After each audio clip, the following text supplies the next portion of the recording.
Welcome, everyone. Thank you so much for joining us. It's the Magic the Gathering Creator Showdown. I'm Nathan Zamora, and I'm joined by Corey Baumeister, Corey Baumeister for this one. And we have Pioneer here this month as you're joining me again for this one. And I'm really excited about this. It's hard to think that Pioneer's a 5-year-old format at this point for this. Oh my God, my knees hurt just thinking about that. I remember playing all the stuff that got banned in this format, early on. And it is a wild format. But Nathan, it's a really fun format. We always see a bunch of different decks. We always see a lot of variety. And I absolutely love watching Pioneer. It's one of my favorite formats. I've always liked it too because it's a little kickback to all the stuff that was kind of brand new as I step back into Magic. It always feels like you step away for a little bit, step back into it as I've kind of gotten older and had to take real life responsibilities for a lot of things. And so now that I'm here back to it, I always love playing it. It's just a cool little kickback. 5 years old at this point now. It's starting to become an old format, exactly how I like Magic itself. Let's take a look at this tournament and how it exactly works. It's not exactly like a typical format. It's got a couple of little differences and nuances for it. So as we look at it and exactly how it works, it's again that little difference with it. It's not a typical tournament where you just play out your rounds, you cut to a top 8, and then you see who wins the event. This one instead is going to have 6 rounds to it, and then you're going to be handing out your prizes. It's a double elimination tournament, so if you get to 2 losses at any point, you're out of the tournament. I know that's typically how it works for myself. If I go 0-2, for instance, I'm going to be out of it, have a little bit of a bad mood, go get a coffee, and then enter some side tournaments or something like that. From there, though, it is a best of 3 in your matchups. It is the Swiss seeding from there. That's the typical part of it. But after those 6 rounds are done, if you've managed to stay in and not get your 2 losses, that's where we're going to be handing you some prizes if you've managed to get to the 4-2 or better category. So if you manage to get to 4-2 and you work your way up, if you're in that first place category at 6-0, that's going to be $1,250. From there, it's going to be $750 if you hit the second place record. If you hit that 5-1 record, it's going to be $600. And then from there at 4-2, 500 play points, 50 treasure chests, and 1 full digital set. So still nothing to scoff at if you've gotten to that 4-2 record. That's still quite a bit that they're playing for as we come into this MTGO Creator Showdown for it. So stepping into Pioneer for this, Corey, now 5-year-old format. We've got a lot of big key staples in this one, but what are your top picks? What are Corey's top cards as we come into Pioneer? Yeah, let's take a look at these, and it's time to paint the town red, as red is really the dominant color in Pioneer, played in what I would say is the top 3 decks right now. We have Is It Phoenix there on the left with Arc-like Phoenix, not heavily represented today amongst the players, but a very, very strong deck, hard to deny the power of Treasure Cruise, Ancestral Recall at home, as I like to call it. And then we got Fable the Mirror Breaker with being the go-to mid-range deck in these Rakdos Demon decks or just Rakdos mid-range. And then the big bad of the format, the deck that's really rising to take that #1 spot both in tournament results and popularity. It's Mono Red with Monstrous Rage, the Mice package, as well as Kamano faces Kakazan, one of the most powerful red card that is not in Standard right now. But otherwise, Nathan, this Mono Red deck is pretty much a port over from the Standard version with a couple of functional upgrades, and turns out it's still just as good here as it is there. My gosh, that middle card right there. That's why you tried to calm Paddington down in all those movies when you saw everyone start sweating a little bit. Monstrous Rage, you see that art? That's exactly why they didn't want Paddington getting any more mad. When did all of these cards? When did Red become the staple of just every single deck in the format? Wait a second here. Arc-like Phoenix graveyard deck, mid-range deck here with Fable, aggro deck here. Oh wait, I mean the aggro deck, it's Red. But my gosh, Red's become everything now. What happened? It's too good. It's too good. Yeah, what happened to green? What happened to, white decks here? No. We don't need those colors. We don't need those colors. Don't worry about those. Yeah, get rid of them. Get rid of them. just Red. Everything that's coming in here. Let's take a look at the most played cards, though. If Red is going to be this top color, what are the most played cards that are surrounding those? Not much of a surprise, I think, to see Fatal Push being right there in the center. When I see this right now, Fatal Push is going to be one of those cards that kind of counters a lot of these staple picks as we're coming into it. Tokens made from Fable that can come out from a lot of these spots. Heartfire Hero, Ember Heart Challenger, big supports for Monstrous Rage as we come into this. Fatal Push is kind of just taking care of everything when you really think about it from there. Thoughtseize, of course, I mean, no question that Thoughtseize, just one of the best cards of all time when you really size it up pound for pound. Yeah, absolutely. So Thoughtseize, Fatal Push, these have been staples of Pioneer basically since its inception here 5 years ago. And just this kind of cheap efficient removal spell that trades up, as we like to say in the business here. When you trade mana, your 1 mana card for, Thoughtseize can take that 5 mana card, or Fatal Push can kill a 4-drop. You're trading up in such a way that it ends up being a really favorable exchange. And then we see Torch the Tower, the go-to red removal spell. The most played cards are almost always removal spells because they're played in so many different decks, as you need to be able to kill creatures. But then to have the most played cards be creatures in one deck, the Heartfire Hero, the Emberheart Challengers, that's really telling about how powerful this mono red deck is. My gosh. I mean, it's just because the creatures, I think, are so powerful. Like, Heartfire Hero's still going to trade some of that value with it. Its power still ends up turning into damage from there. Emberheart Challenger being able to convert. Like, this is Monastery Swiftspear, except it's also pulling cards for itself on top of that. Like, it's so much that's being attached to Emberheart Challenger in this card. Like, this is just crazy how powerful this is. But if it's funny, Nathan. Sorry to interrupt you, Nathan, but it's funny that Monetary Swiftspear, the card that you would think never can be cut from a red deck, is getting cut from these red decks. It's the one card on the outside looking in. Some decks play it, some decks don't.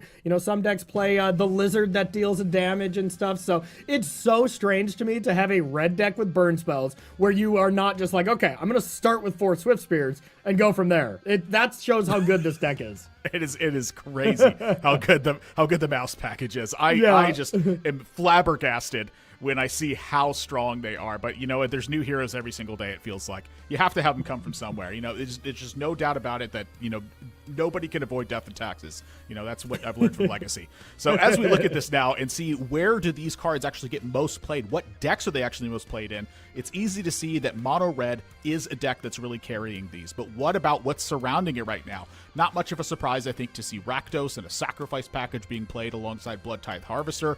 But when I look over here, when I scale my vision across from left to right, Lotus Field is kind of standing out as like the one card here that's like the standout of going, I don't need any of these cards. Yeah, and most of the time, Lotus Field historically has very much struggled against hyper-aggressive decks. The Lotus Field of old in Pioneer is kind of this, hidden strings, pour over the pages into Emergent Ultimatum, and kind of win with that. That's not exactly what we're seeing in these Lotus Field decks. It's more of an Izzet deck, which should have a little bit better game against these hyper-aggressive decks. So it's kind of nice to see Lotus Field decks come back, even though it may be one of the most hated decks, amongst players, as it's really tough to interact with in any favorable way. The Lotus Field was actually what I played at the Players Tour when they first introduced this. I was stuck between this and the inverted deck. I can't remember the name of this card. It was the 2 Dimir Inverter. Black. Yes, yeah. that crazy card that it was unbelievable how powerful that deck was. I was stuck between those two, and when I played Lotus Field, I could not for the life of me draw Lotus Field in any of my draws ever. And when I drew it, I couldn't for the life of me draw Hidden Strings. And so I was stuck between these two. I was like, this deck is terrible. I can't play this. That was what it always felt like. But the Izzet decks, honestly, not really a ton has changed from this. You have Vizier to untap your lands. You have Hidden Strings that's still there to untap your lands. You have Pour Over the Pages to draw and untap your lands. Really, the big difference from this is that you have Stock Up to dig deeper into your deck. You have Consider now to dig deeper into your deck. You have Into the Floodmaw to return creatures to your opponent's hands or permanents into your opponent's hands. You have Expedition Map now to go find your Lotus Fields even easier.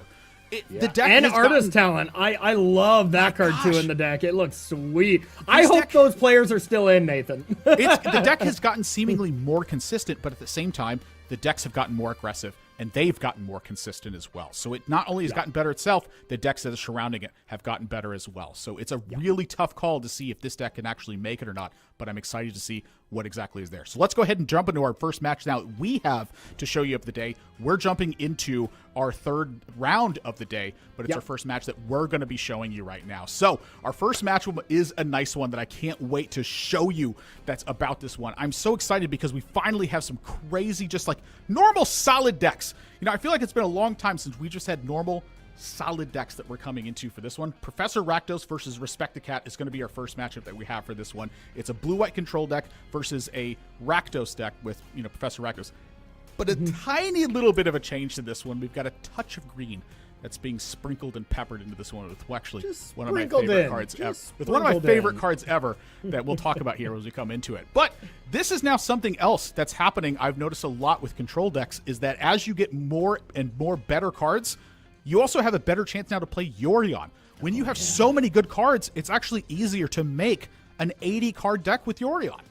Oh, yeah, Nathan. I mean, we haven't known each other for that long, but let me tell you, the amount of Yorion piles I cooked up when it was in Standard, Pioneer, Modern, I absolutely love Yorion. And it's a pretty good general thing to do is play the card that is banned in a format that is older than the one you're playing. Yes, you know? thank you. Thank you. So a card that is banned in Modern is probably pretty damn good here in Pioneer, and it truly is. Yorion in this deck just gives you that 8th card that really goes way over the top of any style of mid-range deck. So whenever you're playing against, anything that's not trying to kill you immediately, where you won't get punished on your deck not being fine-tuned, and you got to play some maybe less than exciting cards when you got to go all the way up to 80, Yorion ends up looking amazing. So I'm a big fan of this, and Respect the Cat may be a bigger Yorion fan, and I honestly didn't know that was possible. The amount of full art Yorions and special, alt art Yorions I have behind me on my mantle is, I don't know, at least like 7. I love this card, Nathan. That's very surprising to hear, honestly, because when I just think about players that I've watched play this, honestly, Gabriel Nassif is also one that comes to mind a lot. I feel like every single time I tune into his stream, he's got some sort of Yorion deck cooked up regardless of what format it is. Let's take a look at... One thing that we all share in common, Respect the Cat, Nassif, me, just all men of culture, just all have great tastes. And, so we got that going on for us. Let's look at Professor Rakdos, who is now peppered in a little bit of green for this one, not only for the sideboard, but also one of the best design cards of all time here with Igra, Eater of All with this one. This is a card that I absolutely love to see in any deck regardless of what it is. This is the typical deck that utilizes Cauldron Familiar and Witch's Oven, the classic combo that we saw as soon as this set got printed with Eldraine. I think one of my favorite sets ever. And Igra turning every creature into food. That's a real hunter right there if I've ever seen one. I mean, you saying Eldraine is one of your favorite sets really says a lot about you as a player. That is maybe the most powerful set I have ever seen in my life.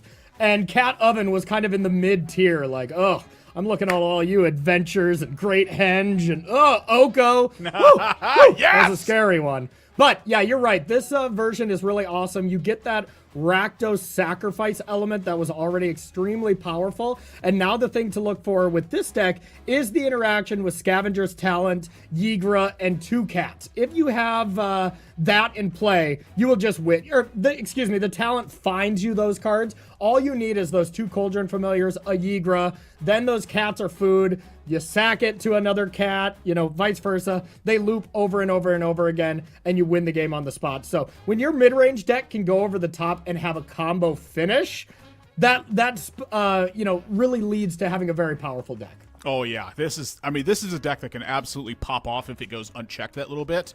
And this is a deck you need to pressure, but can also be tough to pressure with combos like Claim to Firstborn and Witch's Oven, being able to use Fatal Push to kind of, shove you out of the way and then start to place its own threats in play. This is a deck that can really get it done. So first matchup, we can now get into it. Round 3, but our first matchup, Respect the Cat, we're seeing as we're getting into it.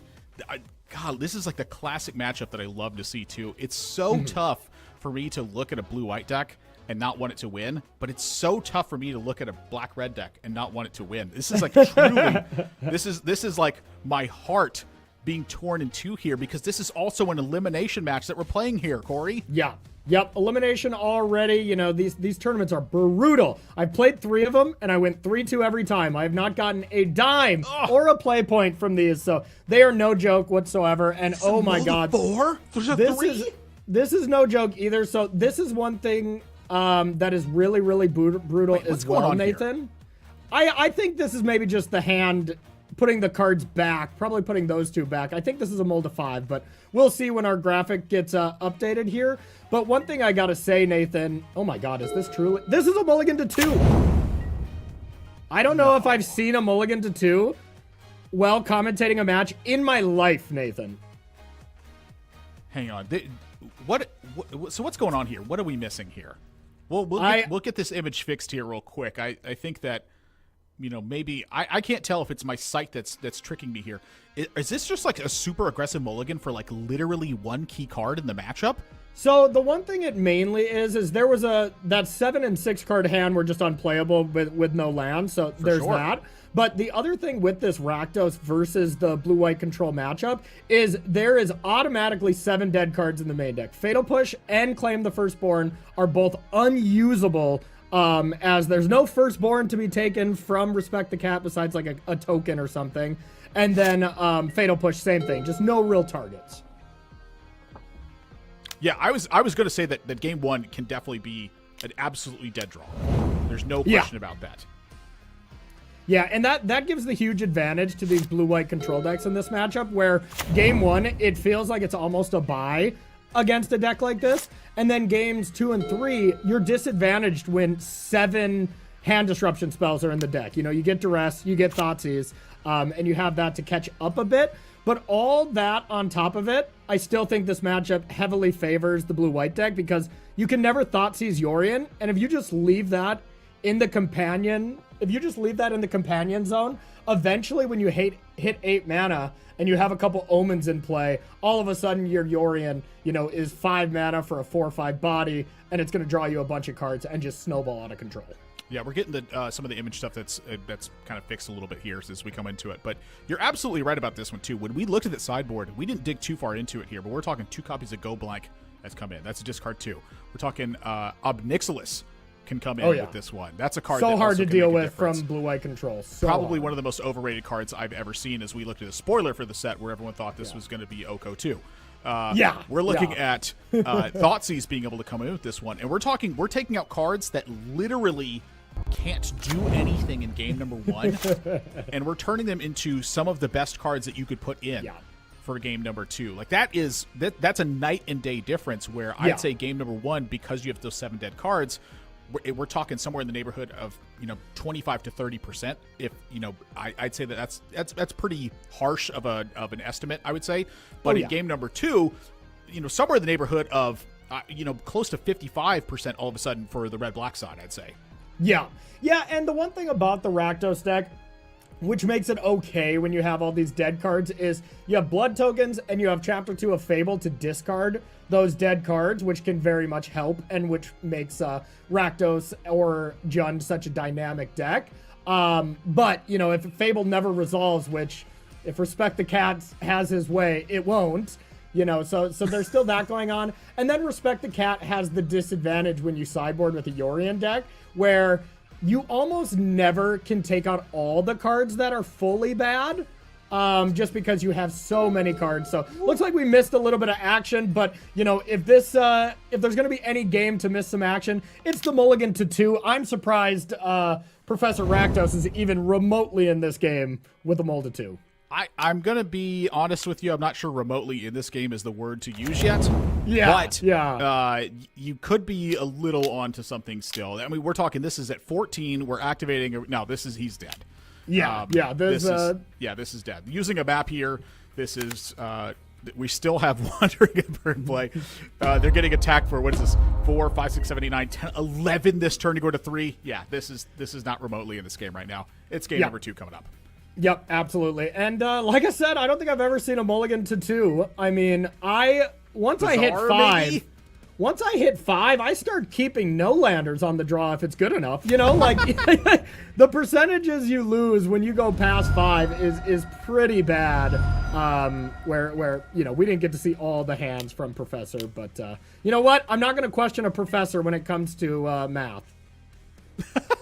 Is it a professor of math? We don't know it necessarily exactly what.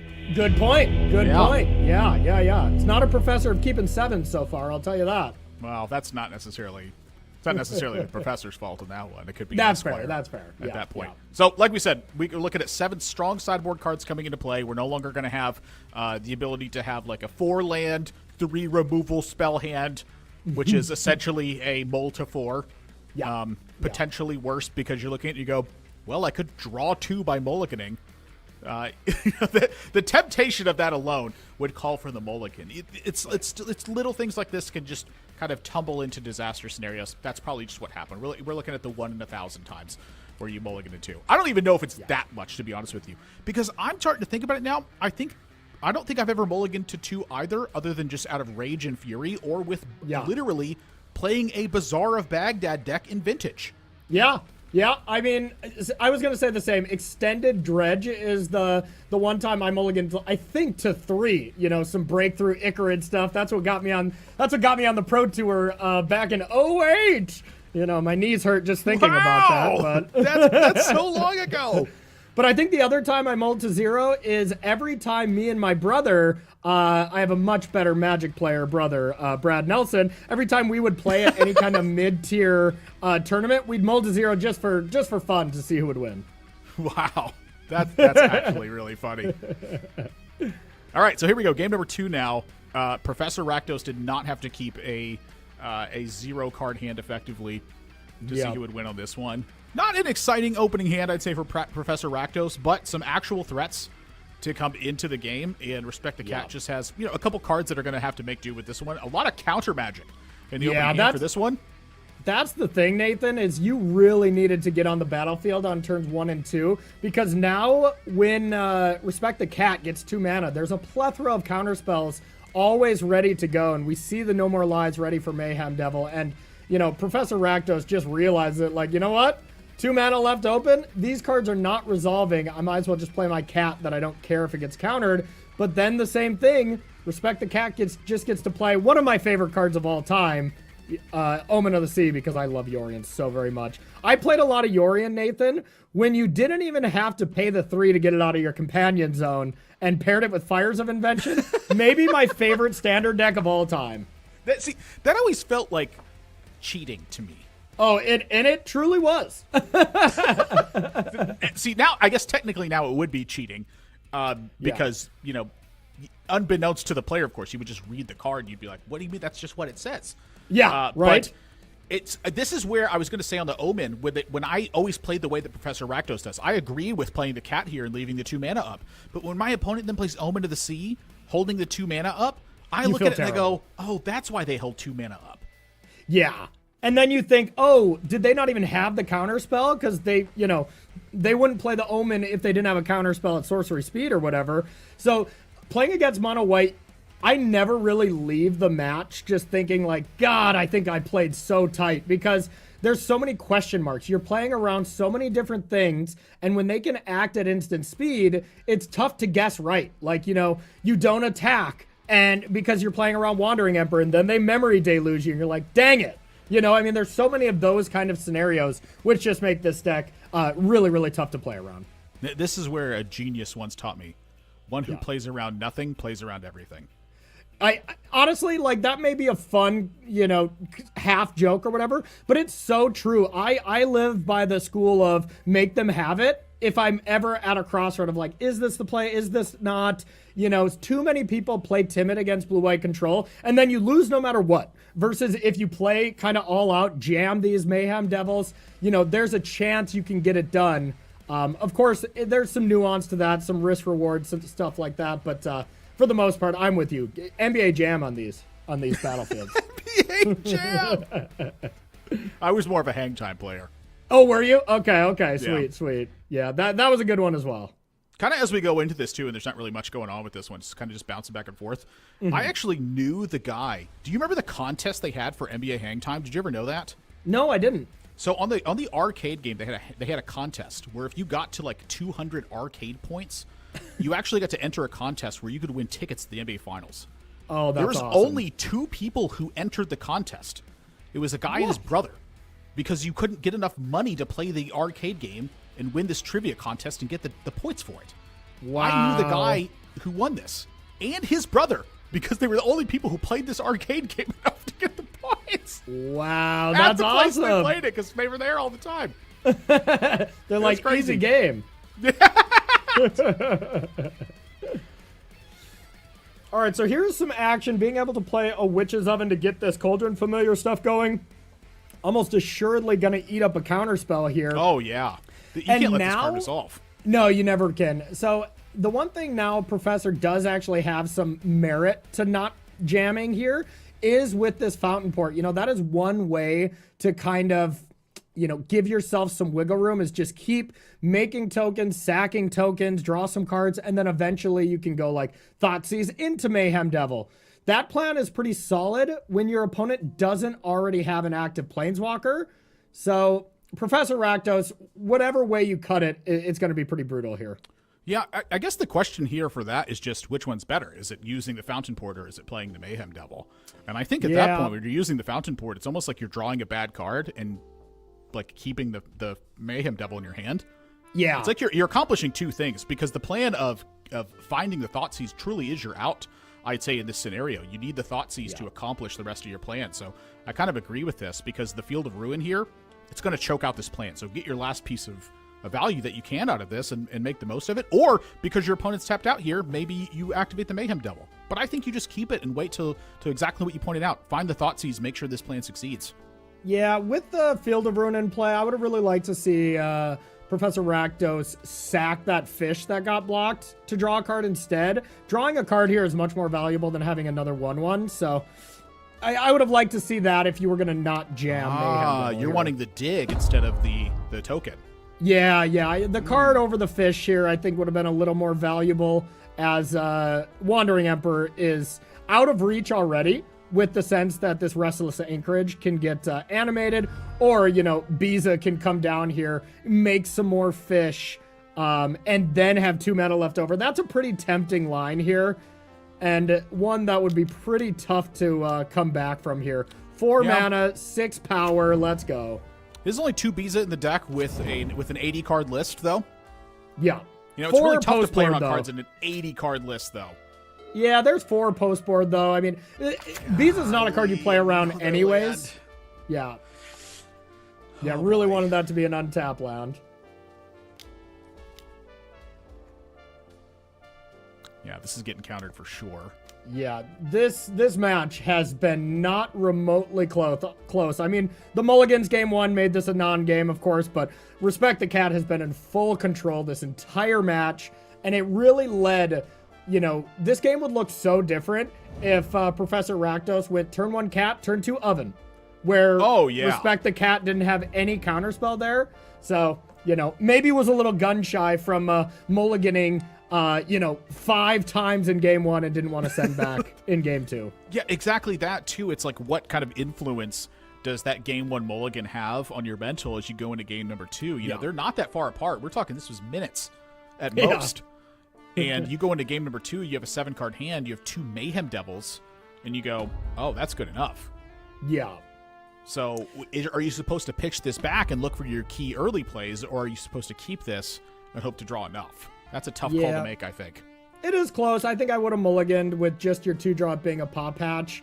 But it is close. Don't get me wrong. And it's so easy to say after the fact of you know, we saw how this game played out. If Professor Rakdos were to even top deck a Blood Tithe Harvester on 2 to curve out, the hand would have looked so much better. You just needed something to curve out before Respect the Cat already had 2 mana. You only have a couple draws in there that make it better, so I think I'm with you on the mulligan aspect. There's the beautiful bird coming to hand to be threatening just an absurd play next turn. The one thing you also have a really cool play of doing is, you know, you get to activate Wandering Emperor, Yorion it out, and then you get to activate it again on end step, as it does have that flash ability. So an extra little kicker here for Yorion. Oh, yeah. Oh, yeah. So the thing I was all about, Nathan, I was blinking Yorion with Charming Princes and all this kind of shenanigans, clone effects, where you would get these Yorion loops that would never stop. Things would be coming back on your opponent's end step. All kind of absurd nonsense like that, and it was just my favorite thing to be doing. Nixilis is going to try to do anything here.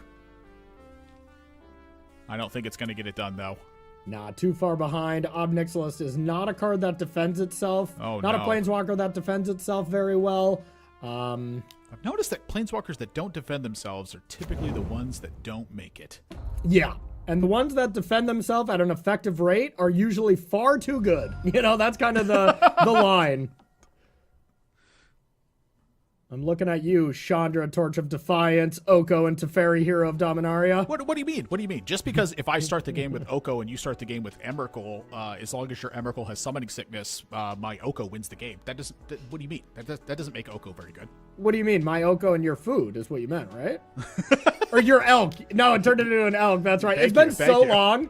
It's been so long. Oh, I mean, that was the last Pro Tour I played, was Pro Tour Richmond, where it was 69% Oko. It was maybe not the healthiest format I've ever played, but... Oh, that was wonderful. That was the best format ever. Yeah.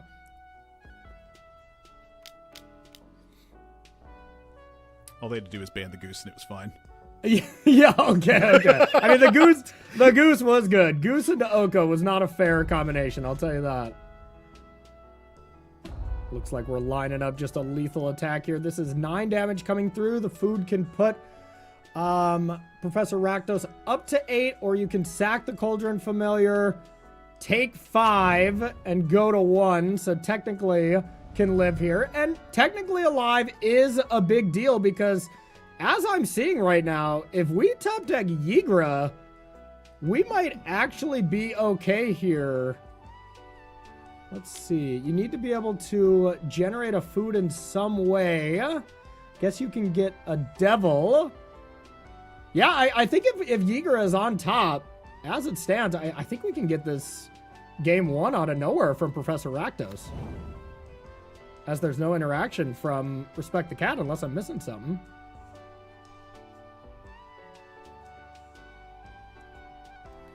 Is there any chance you lock down this board?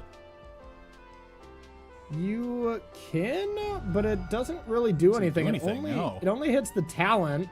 The thing that maybe Respect the Cat had to do to avoid the possibility of losing to a top deck Yigra is kill the Ob Nixilis. No, it doesn't matter because the food already comes in. So I don't think Respect the Cat can do anything about a top deck Yigra, and that would be a demoralizing loss if that were to be coming off the top. Wow. I mean, this would be nuts. Yeah, I mean, there's nothing. There's nothing in hand for Respect the Cat. Big draw step. Is it the big old cat?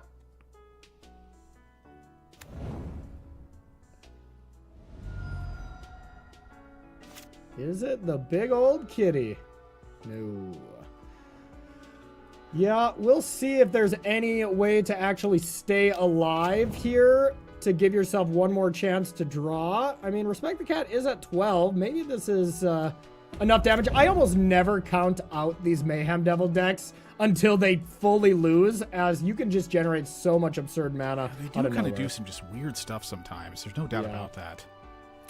But as it stands, if we just play this Fable, an animated Restless Anchorage alone would finish this off here. So I don't think we're getting out of this one. Yeah, that's going to be it. Wow, that's actually crazy to think that there were 2 actual outs. Yeah. Yeah, you know, and I mean, that's the beauty of playing a mid-range deck that can also have a combo finish. You're never truly dead, you know, until you're dead. And at the end, Respect the Cat just had all ways to deal with creatures, sweepers, temporary lockdown, and stuff like that. And those would not have been great when, well, Respect the Cat was already ahead on the battlefield by so much. Yeah, honestly, like a pretty strong, I think, representation of what the decks are too. Not in game number 1, of course, what it is, but just one thing really in general there, which is a callback to the Rakdos Sacrifice deck, but with a big combo that can go over the top. That's always something I feel like that you want to have in a mid-range deck, just like as you said. You want to have that ability to just go, oops, and kind of got him on that one. But then also as the control decks, you want to have that ability to just get on board and then get the job done. You don't want to just lock down your opponent and try to chip him away and pay 4 and draw with JM Day Tome or something like that anymore. You have to start hammering away with big creatures pretty much right away. I mean, that's exactly what Yorian's trying to do, is start getting the job done with creatures right away. Yeah, absolutely. And that is the nice thing when you're playing a control deck like Azorius Control, is when you can pivot to be a little more aggressive, it just makes it really tough to play against. But, you know, that being said, blue-white control, Yorion, it has its problems. It doesn't have a very good mono-red matchup. It can be very brutal there. If your cards don't line up well against red, well, you have no time. You're just dead, you know? I mean, you really need your Beezas. You need your lockdowns. And if you start drawing your No More Lies and your stock up, stuff like that, you're gonna have a bad time. Yeah, it can always be rough, no matter where it is. You know, you Yeah. gotta guess on your opening hand sometimes. And that just end up being what it is in this one. So we're gonna go to a break. When we come back, we're gonna be getting into round number 4. We got 3 more matches here for the day, and then after that, we're gonna be handing out prizes. Don't go anywhere. 3 more matches in Pioneer. We'll come back and we'll see what's up.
Welcome back to the MTGO Creator Showdown. My name is Nathan Zamora. I'm here with Corey Baumeister, and we are coming into round number 4 of the MTGO Creator Showdown for this one.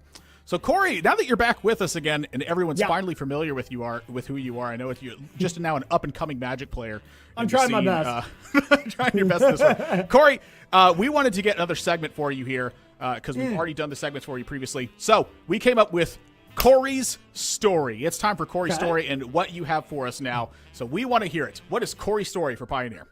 Okay, I suppose put me on the spot here, Nathan, but that's all right. For my story for Pioneer, let's go back to the last Pioneer event that I would have played, as a professional. It was, 2020. I think you were alluding to this a little bit earlier. It was the Players Tour Finals that I was qualified for. I'd been queued for the Pro Tours for 10 years before that. This ended up being, I won't spoil it. So, I ended up, I almost spoiled my own story here, Nathan. So, it was the night before, it was Wednesday, tournament, we have the player meetings on Thursday, Pro Tour starts on Friday type thing. And I had to film one more episode of Commander Versus on Star City Games. I just moved to Roanoke in 2020, so to pursue content creation here with Star City Games. So, I was feeling great. I wanted to make sure I get all these episodes done before I go to Phoenix for this Players Tour event. So I'm like, all right, I'll fly out just really late Wednesday night. Who cares? I'll be tired, but I'll have that whole day to recover. So after I get done filming, I hear, tornado sirens in Roanoke. I was like, well, that doesn't bode well for my flight to Phoenix right now. And believe it or not, it did not bode very well. I did not make that flight. Couldn't get out in time because weather was still bad the next day. As Roanoke, we get kind of the end of hurricanes, so we get some weather that'll last for a few days. And I was like, well, dang it. I guess I will message the Magic team and I'll just say, hey, can I defer this invite? I'm bummed because I tested a lot. I was going to be playing that Lotus Field Underworld Breach combo deck that my teammate and good buddy Billy Jensen ended up top 8ing with. Maybe he took second. I can't remember. He did really well with it, but I would have played that exact same deck. Didn't get to go to this event. And I'm like, whatever. There'll be more pro events to come. It's, March of 2020. There's going to be so many more opportunities to play high-level events. Not a thing is going to stop that from happening, right? Of course, the pandemic comes and, events get shut down for a solid, however long, 2 years or whatever. And right when I came back from that, I started my commentating career. I did all the digital events and then started all the Pro Tours and stuff. And I've never been able to play a pro event again. So the event that I thought I was just going to be able to delay, go and, be queued for the next one, ended up being the event that never was and maybe never will be. So sad stuff there, Nathan. But I was tested up with that Lotus Field deck, and I was feeling confident. And now here you are sitting alongside me. Just another washed talking about Lotus Field. Just another washed up professional and caster who's having to Absolutely. sit here and talk about other people who he is one day aspiring to live again and be. But I don't think that's how life works. As we've all learned from Legacy, death and taxes are the things we can't avoid. Thanks for bringing that up, Nathan. I really like this story time. Thanks for having me, everyone. I feel bad about myself now. Hey, I'm the one who's talking about how I'm the one who's washed up, okay? You're the one who's going to be washed up one day. I'm already there, okay? That's the point. You're right. Your wash level is so much higher. I feel a lot better now, Nathan. Thank you. Thank you. That's the point. That's a lovely story, Corey. Thank you very much for that.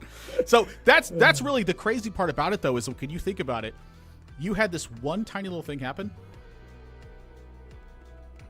Well, I can't believe that. I cannot believe how much that changed because of just one overnight little moment. Yeah, that was, and to be fair, I think I still would have, ended up going down the commentary role, but hey, maybe not if I top 8 that and I start training up, qualify for the next few ones. That was kind of at the end of my Pro Tour qualification type thing anyways, but yeah, butterfly effect, man. Little things can have cascading changes in a person's life for sure. Or who knows, maybe you mulligan it too. I wish. Let's take a look at the standings and see what we're at right now. It's 3 rounds are done. in the MTGO Creator Showdown now. So with that means that there are players who are eliminated at this point. It's a double elimination 6-round Swiss. If you take 2 losses, you are out of the event. From there, though, you are trying to get to a 4-2 or better record for those prizes. So we have players sitting at 3-0 right now, and I'm excited to see what decks they're going with at this point. I haven't been able to look up everybody and place them with their decks, but a lot of familiar names as we come into this. Of course, there's MTGO Creator Showdown. But what I'm saying is names that are familiar with players that I consistently have seen up here now as I've gone cast to cast to cast with this one. One of the big names I'm looking at with this one is Mattia Rizzi. Every single time, or Rizzi, I'm sorry, when I go through this one and I look every single time I've gone through this one, it feels like his name is kind of stapling through these wins, like win after win after win. This is like a punch card for him at this point. Oh, absolutely. When I was on that Pro Tour grind, for my 10 years from 08 to 18 or so, I always saw him at events, always chasing Grand Prix, always at Pro Tours. A very strong player, ends up streaming a lot as well, and does quite well. So we have Cherry Ramboa in second there. A person who has just catapulted into the pro scene as well, is viewed as one of the best players to not really have one of those like huge moments yet. He's been really the talk of the pro scene as well. So nice to see him doing well as he in this event as well. Of course, we have Caleb D, one of the most popular streamers there in 8th. He's always doing quite well in these events, as well as, we see Misplaced Ginger, always a streamer who plays so much Magic Online. They're in 14th place, and probably the most established player on these top 16. Darkest Mage, we got in 12th place there. He is a phenomenal Magic player as well. So we're going to be seeing what deck they're coming up with right now. We're going to feature at least one of the matches every single time. We're going to try to give you 2 if we can, but that's going to come down to where time is at. So, you have to either hope that one of 2 things happens, which is number 1, they slaughter each other really quickly, or number 2, we get a killer match and it goes to 3 games and we stretch it out with one of the most brutal set of top decks that we have ever seen. It's your call at that point. You have to manifest it as the viewers. So we can't do that. We're just the ones who are seeing it and talking about it. As much as we like to tout that caster says it, caster makes it happen sort of thing, I wish it worked that way, but frankly, that's just not how it works with that one. So that's the standings that we're going to be having as we're coming into this one. We're going to be moving on 3 more rounds that are into this one. So let's take a look at the match that we actually have that's coming into action for this one right now. As we take a look at Albert's deck for this one, this is a deck that I absolutely loved. And when I looked at this one, this is the deck I feel like is really breaking through a lot with Ketramos that's coming into it, is this style of deck where you kind of look at it and it's like, how do I abuse the graveyard in this one? How do I end up getting the most I can out of Ketramos? Which I feel like Ketramos is making a staple card in almost every single format at this point with how powerful of a card this is. Yeah, I mean, Ketramos is definitely the highlight of this deck. Shieldred, of course, is amazing, and you can't really go too far with a Ketramos deck without playing Overloader of the Baelmerk. This is low-key one of the best cards in the deck. And do my eyes deceive me? Is that a zombie fish? I haven't seen that beautiful fish in so long. Usually it's paired with, Delver of Secrets back in the day. I know you'll love that one, Nathan. But this deck's awesome. This is not one of our big established decks by any means, but looks really, really cool. I bet this could do some solid damage against the mono red decks. Got a lot of cards that kill creatures. You got a lot of incidental life gain. I bet Albert is saying, you know what? I don't want to lose to red. Pair me against them all day. It's just, this is the kind of deck that really gets it done. With Gurmag Angler in here, it makes a ton of sense to have with Ketramos. You get as much as you can out of your graveyard to get Ketramos active. Yeah. When I looked at this, I was trying to put all of these together, and I was like, this just makes perfect sense. This is exactly how you would want to get it done. Now, the question is, does it actually get it done? That's really question number 2. Theory crafting the decks isn't quite exactly putting the decks together. So as we go into Optimus Tom's side of the board, this is a deck, however, that can get the job done. I really feel like Unholy Annex Ritual Chamber is a card that has solidified itself as like the card that makes these Rakdos decks super playable. When you can invert the Phyrexian Arena, that really is saying something about a card. Well, you put some respect on Fable the Mirror Breaker's name, but, I'll give you that one. I will agree it's the second most important card in this deck. You know, I can't stand for this Fable the Mirror Breaker slander, Nathan. As you know, I don't know if you know this stat. I believe it was 2022 or 2023. I don't know. My old age, I'm forgetting. Fable the Mirror Breaker won all 4 of the Pro Tours when it was. Yeah. So I mean, it all started with Reed Duke winning it in Chicago. And, you know, it's just a phenomenal card. But this is the go-to mid-range deck. This is, you know, a very common mid-range deck we see with the Thoughtseize, Fables, Blood Tithe Harvesters. Just a great deck. Here's the thing. If every single person is going to end up playing Fable and the Mirror Breaker, of course it's going to win. Okay? When I play this card, I never draw anything but land, and it always gets blown up by something that says, like, destroy an enchantment, draw 2 cards, make a 5/5. Or something weird, okay? Sounds like a skill issue to me, Nathan. I can't stand this Fable card. It's so good, and it never does anything for me. All right, I'm excited for this match. We have some really nice stuff. The one thing I am noticing already from Albert's deck is the inability to deal with an Unholy Annex. You know, like, there's portable holes. I don't really see too many ways to full-on take this off the battlefield. So this is a card you kind of have to race. But when you have so many cards you can play that can gain you life, whether you animate a Mutavault, you make the Ritual Chamber Demon, the 2-mana Demon, the artifact that turns on Unholy Annex, or even Shieldred to gain some life, you don't lose to your own Unholy Annex that much when you're not up against that much pressure. Maybe that's the idea from Alberto's side, is that he is going to race it. Yeah, definitely has to. That's the only way to beat Unholy Annex from Albert's side, so there's no choice. At least pre-board. You know, post-board we can see some other stuff. But. When you have, you know, Kalitas, when you have Ketramos, when you have Overlords, or the Balemark, when you have Gurmag Anglers, Graveyard Trespassers, when you have a bunch of stuff that's big to put on board and a bunch of removal to couple with that, this is the kind of deck that can race it. Really, the only thing that can take care of this is Vanishing Verse, I believe. Yeah, Vanishing Verse looks awesome. I don't know how many we actually see in the list. But yeah, that's a great one. But you know, the flip side, Tom cannot deal with Ketramos. The indestructibleness of Ketramos is also just absolutely busted here. So, you know, we see a little bit of both players having this great card draw engine.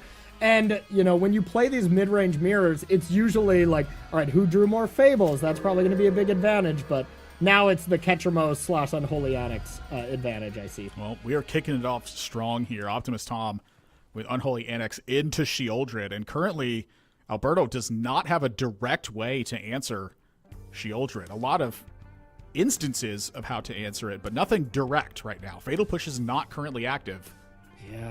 Yeah, that's brutal. You know, this is the difference between Fatal Push in Pioneer versus Fatal Push in Modern. You know, fetch lands are the big thing that make Fatal Push just incredible. So we even see some decks that just try to play, you know, Fabled Passage, the kind of only fetch land of the only playable fetch land. You don't want to play Evolving Wilds, those kind of things. You know, so we see sometimes you want to play that card, but it is a bad card. It is a mono-colored tap land most of the time. So it makes sense to not play it. Yeah. Vanishing Verse hitting Exile as well, I believe that is. Yeah, Vanishing Verse. That's one gone. There's 2 more left in the list. Yeah, to the graveyard already. Ooh, and yeah, those Vanishing Verses are main. So those are a great way for Annex, but yeah, you got to have it on time.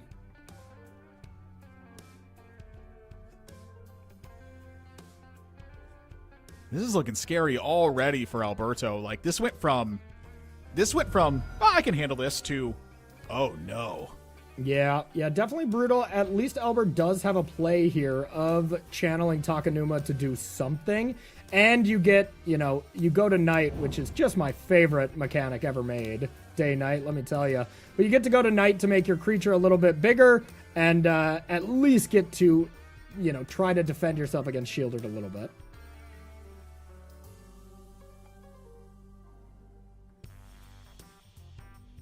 And I lied. Day and night is the worst mechanic ever. No, I was just going to sit there and let that one ride. I wasn't going to make any comment about it. Yeah, like, okay. You know what? I'll just let him ride on that one. I'll let that one just stand. Yeah, I just hate having to keep track of a day and night thing when there's no more day and night cards on the battlefield. It just irks me. Let me tell you. You know what, Corey? I have a wonderful thing for you. If you play Magic Online, you don't have to worry about that. It'll do everything for you. That is true, and I do play a lot of Magic Online, but when you got to bring that day-night token to paper events, it gets troublesome. That's what pen and paper's for. Touche. Or a beautiful coin. That'll work too. Okay. Unholy Annex. Sorry, we apologize for the technical issues here. We're going to get that taken care of as soon as we can with that one. Unholy Annex, because it's an end-to-turn effect, you actually have the optional to use Mutavault to animate it. And because Mutavault has every creature type, it'll take care of that conditional effect of creatures to push your opponent onto that life loss instead. It's so odd to me that such a weird and seemingly expensive card that has a condition attached to it can be such a powerful effect. Yeah. But it ends up being such a powerful effect. Like, it feels like it shouldn't be that good. Yeah, no kidding. You know, it's a classic boosted up Phyrexian Arena, and that was good back in the day when cards weren't as dynamic. So, now you gotta power creep it up a little bit, and ends up being really, really fun. I love playing with Unholy Annex. How many times have you unlocked the second door? Quite often. Common for you? Very common, very common. I would say, more than often you just, do the first one when it comes to Pioneer, but, in Standard when this card was making an impact there. Sure. That was always very common. Yeah, that would make a lot of sense to me. Fear of Missing Out, that's going to make a good one next turn. Yeah, Another Fatal Push gets drawn. Fear of Missing Out just does so many phenomenal things in this deck. Just the fact that it's already a 2-mana 2/3 that filters is great. Then you push on the ability of getting those 2 combats. And then when you pair it with Fable the Mirror Breaker's backside, you can actually just go infinite, for as many lands as you have, where you get an additional combat step every single time. Man, if we see it pop off, it's one of the more absurd things to see. This card is terrifying. Yeah, I love it. Shieldred's going to take the effect for this. Shieldred is just absolutely a monster in this matchup right here. Alberto's trying to take time and just slowly ride the wave to that point where eventually you look up and you go, wow, I guess Alberto's got the lead. Shieldred will not let that happen. Shieldred is embodying death here and making sure that the matchup gets taken over. And Alberto is now sitting in this spot where suddenly, what is he supposed to do about this? Staring down Shieldred. He's going to have to trade with the Gurmag Angler if Optimus Tom even wants to attack with it at that point. Fear of Missing Out is going to have to get handled. A 6/6 Demon token with flying is going to have to get handled. There's an Unholy Annex on the board that's chipping away at life totals. What on earth is Alberto supposed to do in order to try and win this game? There's too much going on. Yep, there was step one. We needed card advantage. This game has been all about card advantage. Optimus Tom has drawn 2 cards a turn, sometimes more with Fear of Missing Out. So that has just been dictating this game full stop. Now with Ketramos, we can start fighting back a little bit. Now we'll just see if it's too late. Oh, Blade of the Oni gets drawn too. So I like Fatal pushing the Demon here instead of Portable Holding it, because if you get Ketramos, then you Portable Hold the Fear of Missing Out, you get to draw a card, where if you do that to a token, I'm pretty sure you do not get to draw a card, as tokens don't go to exile, but I could be wrong on that. Ketramos is one or more cards. I don't believe tokens are cards. Yeah, I don't think so as well, so. And now we get Ketramos to start, kind of popping off.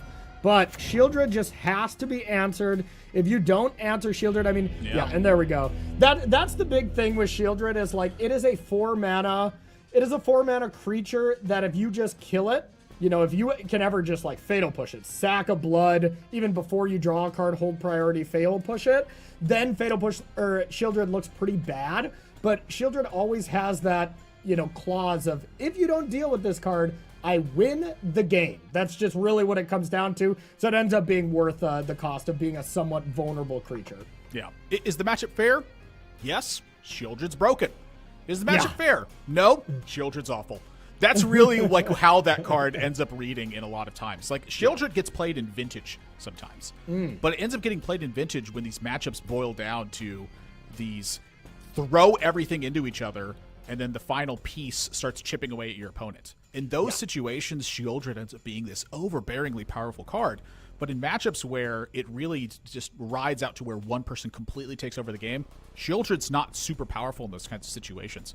In this particular matchup, no one's completely taking over the game. You're kind of sitting there in a staring contest almost, where neither of you are really doing too much. You're both just kind of taking your time and seeing who's end up coming away with it. Shieldred going unchecked in that matchup is absolutely brutal, as we just saw. It's almost unbeatable, it felt like. Yeah, I'll be curious to see if it actually stays in. You know, post-board games, these matchups get more clean, efficient removal spells, and you're able to kind of control it a little bit better. You know, even we see some... I was going to say, I thought there was a removal spell. The Destroy target black creature in the sideboard, but that was a different card. But anyways, you get to bring in Invoke Despair. You get to max out on your Vanishing Verses, and you can really make Shieldred look not as impressive here in these post-board games. Yeah, Invoke Despair coming in. This card was absolutely insane. This is a great way, by the way, to start handling Unholy Annex. With Invoke Despair. It's your opponent sacrifices a creature, then an enchantment, then a planeswalker. And for each one they can't, they're going to lose 2 life and you get to draw a card. It's so brutal for what it is. It's just the cost is super high. You can't always play it everywhere. And then you also get to bring in the Strategic Betrayal. Your opponent is going to exile one of their creature, and they're going to exile their graveyard for 2 mana as a sorcery. Over on Optimus Time side, he's also got Invoke Despairs that are coming in. It really starts to spell out how powerful of a card this is and how much respect people are paying to enchantments when they get into situations like this, is because this is the way that Black really has to handle these styles of cards. When Unholy Annex is being this powerful of a card in a format, you have to have a way to handle this.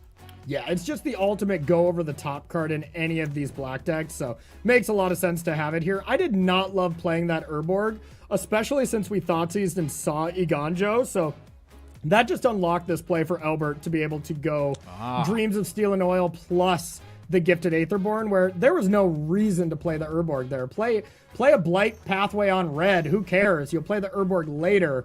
So I didn't like that play, and Tom got immediately punished for it. Because now it's like, do you want to go for the Throat this? You know there's at least a Shieldred in hand, so you really don't want to play it anyways, so you just let your opponent have a 2/3 body in play for no reason. Excuse me, that is a 2/3 Death Touch Lifelink body? Excuse me. A much more supercharged body. Now there are 2 bodies in play. God, let the bodies hit the floor over here. We are dropping them. Now, not getting the land there from Albert was a little brutal, as you have these powerful 4-drops, but Graveyard Trespasser, a solid consolation prize here. Yeah, if you can't draw a land, draw one of the best 3-drops in the format. Yeah, absolutely. I didn't say the. Okay. I was about to jump on you there. I was like, you put some respect on that Fable's name there, buddy. I know. But now it's a tough spot because, you got to start managing the battlefield, because this is one of those games where Tom is behind enough where the Unholy Annex can supercharge you into losing the game. So I wouldn't be shocked, and I would think Tom should probably either try Shieldred if you have the vibe that it's not going to die, or the safer play Blood Tithe Harvester, go for the Throat, the Trespasser, accept that you're going to get 2 for 1, and try to, really control the battlefield here. You are at a little bit of a foul of trying to deal with the Shieldred, but you're going to draw a good chunk of cards where any removal spell or any land would still kill that Shieldred with either Invoke Despair or the removal spell itself. I think I'm okay with losing the Shieldred for pretty much the reasons that you just spelled out, which is number 1, if it stays in play, your opponent is really in a bad spot. And then number 2 is just how the Shieldred is going to interact just with this turn. It's kind of forcing your opponent to take their turn as you wanted them to take, and then it's kind of counteracting what the Unholy Annex is bringing about. Yeah. Wow, that was the last play that I would have made there. Interesting. Is Fable. Like Fable, now we look at a spot. If Tom loses this game, I think this will be the moment he looks back on and be like, I couldn't have played that. Because, now if you can just clear this blocker, attack for 6 because you get a drain as long as there's a creature in the yard, which it looks like there is. I'm really surprised. I don't even know if do you even need to. I guess you're clearing the blocker because you have nothing else to do, but yeah, you don't absolutely need to, but being able to make sure they don't get a mana advantage is totally reasonable. But now, I mean, you're taking 6. You're going down to 6. This Unholy Annex is threatening to put you to 4. And all of a sudden, you're very much on the back foot with an Overlord coming out next turn. And I think this risk was not needed by Optimus Tom. Double spell there, deal with the 2 creatures, and move on with your day. It's double spell or best spell you got. I think it's one of those two. Agreed. Totally agree with you. So Optimus Tom, when he plays this Fable, what he's thinking about solely is taking care of this Overlord. He wants to draw land and play Invoke. That has to be the sole thought. Yeah,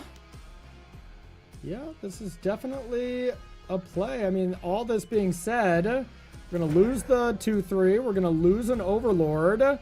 This Graveyard Trespasser is still going to deal 4. Optimus Tom's going to take 2 at end step, the Unholy Annex, so we're effectively at 1.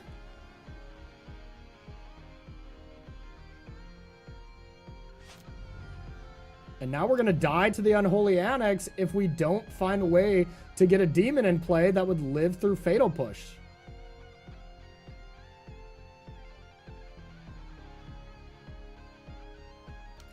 So it's not intuitive here, Nathan, but I think if Albert had perfect information like we do right now, it would almost be correct to just attack and not play one of these 4-drops, as Tom has the answer for the 4-drop, but needs to put a demon into play. Oh, what a play by Albert. Honestly, I don't think I could have done this even in, the game, because this is nice. This stops the Unholy Annex line, and I think Albert is going to win the game because the Unholy Annex has to Ritual Chamber here. There's no other line that could keep Tom alive, and this Fatal Push is going to clean it up. So all goes back to this turn of Fable. If Tom didn't do that and he bought himself some more time with the 2 spells, I think Tom wins this game, and instead I think he's going to lose it.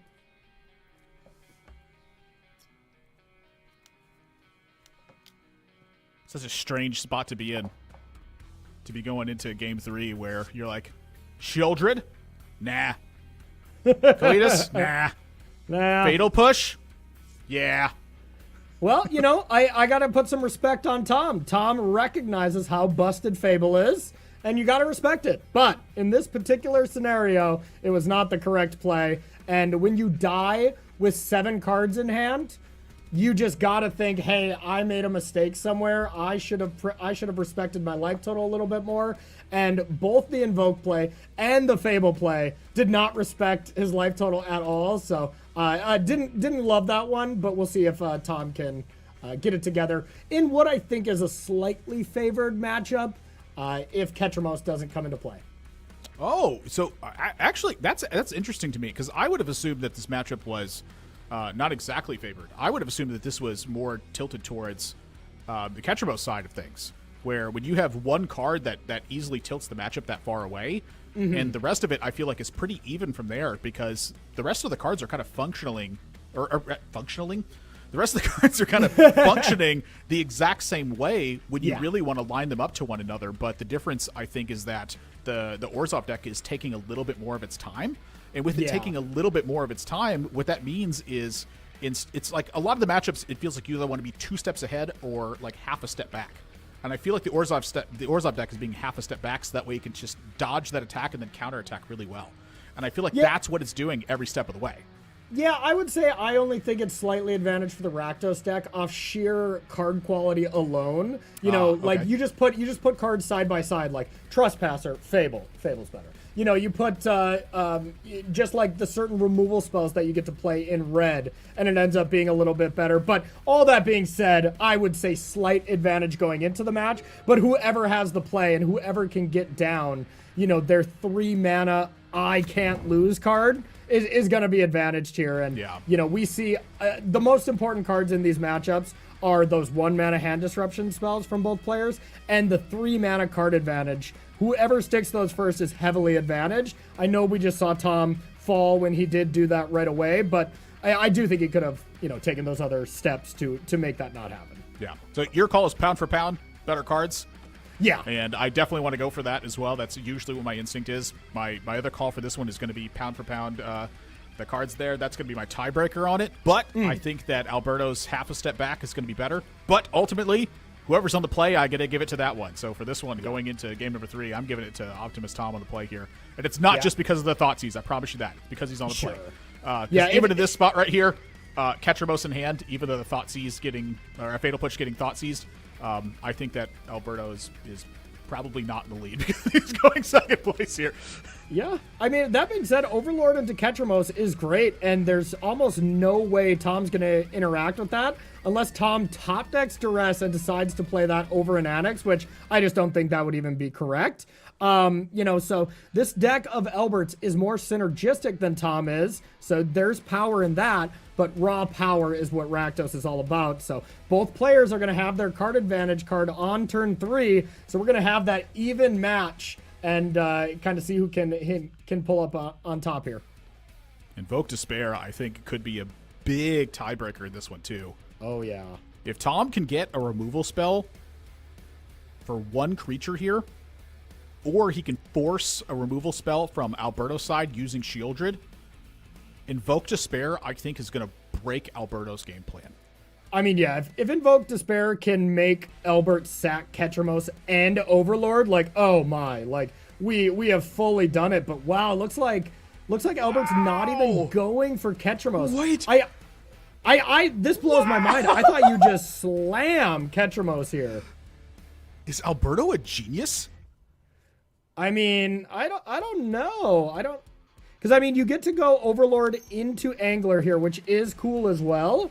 But you don't get the value from Angler with Ketramos, and you could. So the one play that I kind of would have liked, Nathan, is Ketramos on this turn, and then next turn you go Impending and Overlord. You get to Grammatic Angler, draw a card off Ketramos. Say go, Murderous Cut something, draw a card off Ketramos. If you have enough cards, we might have been a little short on that anyways in the graveyard, but.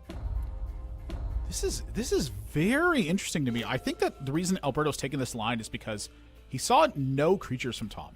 And with no creatures from Tom, he's not thinking Murderous Cut's going to be a super valuable card right now. He says pressure. Yep. If you're going to play Unholy Annex, I'm going to start attacking. Yeah. And that's usually a good way to start counteracting someone's card that starts chipping away at their own life total. Play a card that starts attacking them. Not bad at all. Univault here is going to say, no thank you. Yeah, players will switch life totals now, and will be able to, kind of give Tom a little bit of breathing room. But we're still seeing, what we kind of saw last game is when you have a bunch of Unholy Annexes, it's great, but the pressure can get to you. But the one thing Tom didn't have last game was a Mutavault that ever did what we just saw, gain a little bit of life, Yeah. Alberto now's got to make something happen, but this is a really tough spot to be in right now. Invoke Despair's not quite doing what it was doing last turn either. Nope. Because 2 Unholy Annex is sitting in play is pretty much tying up that Mutavault right now. You have effectively sacrificed a land until you're ready to pay 4 life. Yeah, I think Tom has 2 options here. You can either play Shieldred, animate Mutavault, gain 8 life, and your opponent loses 4, which would probably be my leading play, but it has some risks. Or you just go Fable, pass, lose 4, go to 11, and then go for the Throat the Angler and try to set up a really nice Invoke Despair. Those look to be the only 2 options to me. Or you, of course, can just cast one of your card, Fable, or go for the Throat and animate Mutavault. But I don't think you can Invoke here. My thought on this is that Invoke has been counteracted. Alberto's played around it with the second Overlord. So, with Invoke counteracted, which is one of the strongest plays that Optimus is sideboarding in, what do you do? That card is, in my head, it's out of my hand if I'm in Tom's spot. Yeah, I like this play the most here from Tom. The fact that you just get to gain 8 life, I mean, that's so much that even if your Shieldred dies, you're like, yeah, sure, whatever. Not that big of a deal. And the one thing that is important here is Ketramos has 6 cards exiled. So if we can exile 1 more card, Ketramos can start gaining some life as well. Not only is this so many cards exiled as well, with Shieldred is gaining 8 life, but it's gain 8. It's burning 4. It's occupying opponent's mana. Like, this is doing so much. Like, it's taking a card for your opponent. It's occupying opponent's mana. It's burning them for 2. This card's doing everything. Yeah, and the interaction with Shieldred and Ketramos is pretty brutal. Instead of losing 1 when you draw a card, you just get lightning bolted to the face. So that's a real cost as well. But Ketramos getting in there to just gain some life, prevent Tom from being able to just absolutely destroy him with this Mutavault activation and Unholy Annexes, really makes this a very close game here. It's not very clear who exactly is ahead. Yeah, the game is now, I think, turned around quite a bit at this point, with Ketramos now Menace, Lifelink, Indestructible. Mutavault's checked because of the Fatal Push that Alberto has in hand. We're looking at Shieldred, Annex, Go for the Throat, Fable being available at this point. I'd say that with only 6 mana available here, Optimus Tom is still in a spot of pressure. How on earth does he check this and find himself in an Invoke Despair spot? Because turn after turn, it's going to be more creatures from Alberto to keep the Ketramos safe from invokes. The way that minimizes the most amount of pressure here, I think, is just Shieldred, pass, go to the Unholy Annexes, don't activate the Mutavault. The Mutavault activation here, I think, is a trap. If you go Shieldred, pass, you still get to gain a good amount of life, and then you go for the Throat, the Angler. That would have been my play here. This is still a lot that gets occupied. Yeah, this is still reasonable. This is not terrible. You know, this is a solid play if Tom knew this Mutavault was going to live, but this Fatal Push is really going to make this brutal. Tom had a Duress in hand.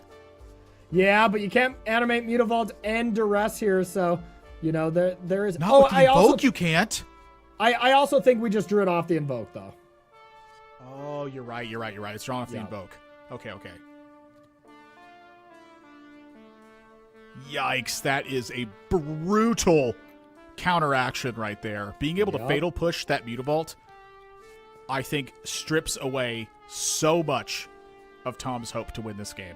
Yeah, I think it's really going to come down to Tom having to kind of do what he just did last game and make a demon and pray that it lives so you can gain some life to offset this Ketramos. Otherwise, Ketramos is going to go the distance. I once again would have liked another more measured play there from Tom. Just Shieldred, go for the Throat, double spell, prevent yourself from dying. You have enough card advantage that my MO when I'm in those situations from Tom is do everything to not die, because my deck will sort out the rest when you draw this many cards. You'll eventually... Winning the game will be trivial. You need to play to not lose the game at this point. Finishing Verse in hand. That takes that's care of the huge. demon. That's Down to huge. 5 for Tom. That's really all we needed from Albert's side to maybe close out this game, because now Tom is going to be so far behind here that just making a demon or just playing Shieldred or whatever is not going to be great. So Tom has 8 cards in hand, but has a lot of tough decisions here.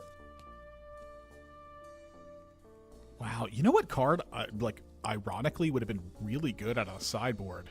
We don't know if Tom brought it in or not, but he's got 2 copies of Extinction Event in the sideboard. Yeah? Oh, that would have been so good. But yeah, I also would not have brought that in this matchup. Unless you are dying to deal with Ketramos. I mean, Mike, just almost everything is like odd costed. Yeah, that's a good point. That is definitely a good point. Yeah, maybe he did bring it in. There's some merit to it for sure, and it would be by far the best thing he could do right now. Wouldn't be close. It's like Kalidas and Shieldred. Those are the only creatures that aren't odd costed. Yeah, those are 2 and 2. The 2-mana Aetherborn or whatever, but that's not even that scary of a creature by any means. Yeah, that's 2 out of the sideboard for Alberto's side. Oh boy! I'm trying to look at any way that Tom could have gotten out of this spot, and the only thing I could see, I was like, did he draw Extinction Event? That's the only thing I could see.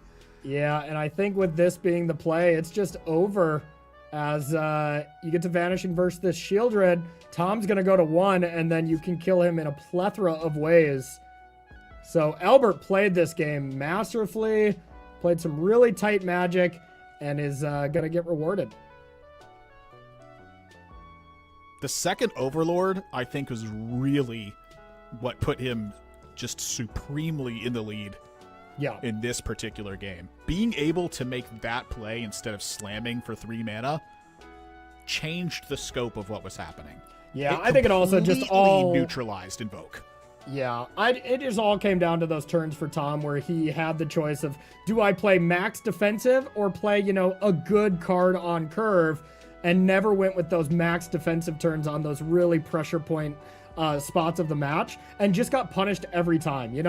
Tom still would have been okay here if Albert didn't top deck a removal spell, but Albert put himself in a position to draw that, was able to find it and is able to just close out this game in some impressive fashion. So big congrats there to Albert, and rough end of the tournament for Optimus Tom. Yeah. That's an elimination match there. And Alberto with a big win on that. But again, neutralizing one of the most powerful cards out of the sideboard. We're talking, this is 3 copies of Invoke Despair that came in. This is a 5 mana card that you're sideboarding in. And this isn't just like a 5 mana card you're sideboarding. This is a sorcery. This sorcery costs 1 black. Okay, this is not just a card. You are sideboarding this. You're like, this is too slow to have in the main deck. I need to bring it in the right spot. Yeah. He completely plays around it, shuts down the card. By the time it gets played, it hardly does anything. Beautiful play from Alberto to just take it slower and not play on curve, leave himself open to it, neutralize that, and just completely leave Tom open for just hit after hit after hit from turn after that. That is a beautiful play where Tom just had very few windows for defense at that point. It was really just the turn that you were talking about. Yep, totally agree. Great match. Looking forward to seeing more action from this Ketramos deck. That was sweet. Yeah, so with that, it looks like we're going to be going to a break for that one. We have 2 more matches left to show you. When we come back, we're going to have updated standings for that one. And with 2 more matches left, it means that we have 2 more spots for elimination from players. We're going to be seeing what players are playing, what decks are going to be smashing these tournaments for Pioneer, and what decks you should be playing as you come up to your tournaments and which ones you want to be putting together. So don't go anywhere. When we come back, 2 more matches that are coming up.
The MTGO Creator Showdown is back. I just had my mic muted and I had to manually unmute it real quick. I'm Nathan Zamora. There you go. Joined with Corey Baumeister here. We've had 4 rounds concluded now, and Pioneer, we're kind of, I feel like I'm just back to just good old solid cards. And this is something that I'd love to see, Corey, because I feel like every other format right now is kind of dominated by like these super hot, over the top, like just absolutely destroying you decks. But when you have cards like Thoughtseize and Fatal Push, I feel like if there's not something just crazy to do outside of that those cards kind of drag the format back to like a more realistic perspective of what Magic can really be. Yeah, absolutely. You know, having those kind of really good interaction points where whenever interaction is kind of better than threats, it leads to a lot of like slower formats. So yeah, I like Pioneer quite a bit as well. And, you know, I'm sure Mono Red is doing decent so far. We haven't seen a lot of it, you know, yet.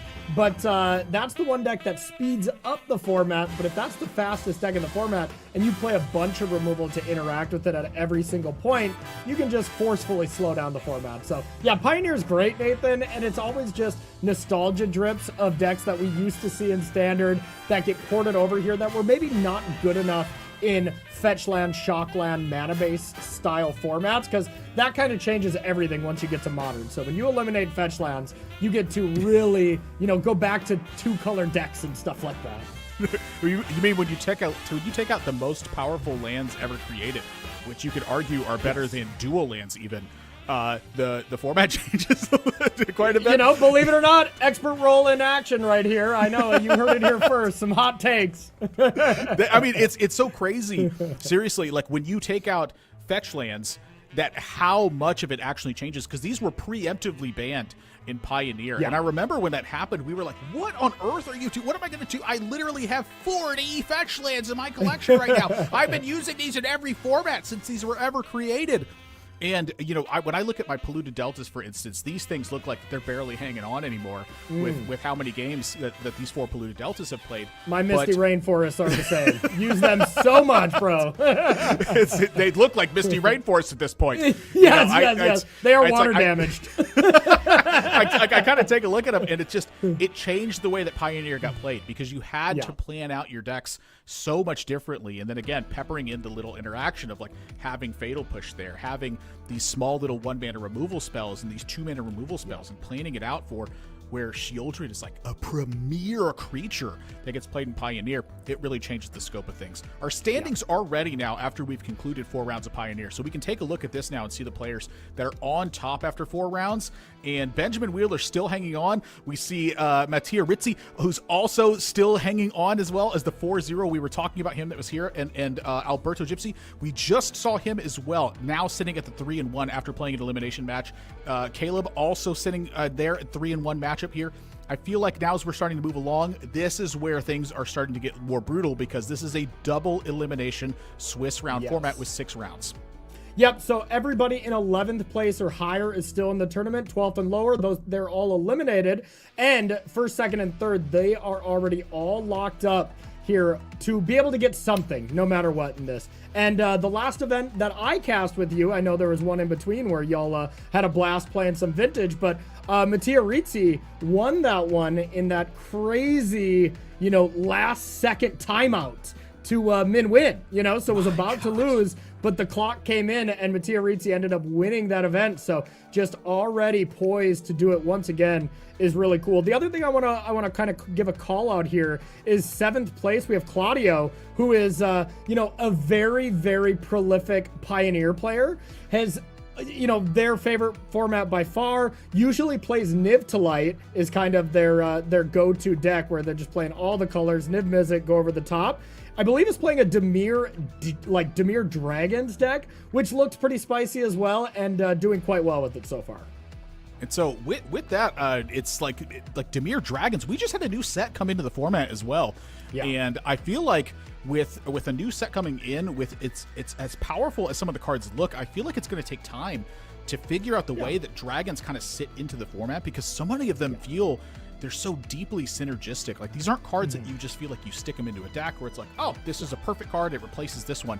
It's cards that feel like they shape new styles of decks that come into it, and I feel like they're feeling a bit underrepresented almost as we come into this one. But when I see a deck like Blue Black Dragons coming in, it's a deck that I want to look at and go, well, wait a second. Is this a deck that's now hosting all of these new dragons that are coming in here? Yeah. It's one of the staple creatures that's in Claudio's deck with Meringue River Regent that's being represented as a 4-up creature that's in this deck right now, and it's using Omen, probably something that Adventure maybe should have been when it was originally printed, instead of just sitting up in exile and casting it again. Maybe shuffle it back into the deck a bit. Hey, you're the one who said you loved Wilds of Eldraine. No notes, says Nathan Zamora, but yeah, I have some notes. Those Adventure cards were busted, so I like the fixed kind of omens from these. It makes them a lot more reasonable in this format for sure. So Primary Vote versus Wheeler is, I believe, the matchup I was told we're going to be playing, so I have to figure out what this is going to be. And so when I get this now, we're going to have this up on the matchups up here. So when I get this going, that's what we're going to be having up here. So now it's up here on the screen right now. Mono red. This is a deck that we're going to have right here. But this is one of the big ones that I've been seeing come into play at this point. A lot of the mono red decks were not running Sunspire links initially, but as this format has kind of started to adapt a little bit, 4 Sunspire links has made its way into the main deck. 4 Sunspire links main deck? What's going on? I mean, this is unbelievable. I commented a Explorer event, a couple weeks ago. Same thing, Explorer Pioneer, very, very much the same format.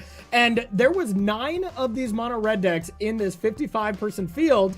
It ended up being, it was 6 of the top 8. So that's already crazy. It ended up being 4 of the top 4 and obviously ended up winning the tournament. So it had, something like a 90% win rate. It was something like I had never seen before. So if I was playing in this event, which I was signed up before, got the call to go do some chatting with you here, buddy, this is what I would have played for sure.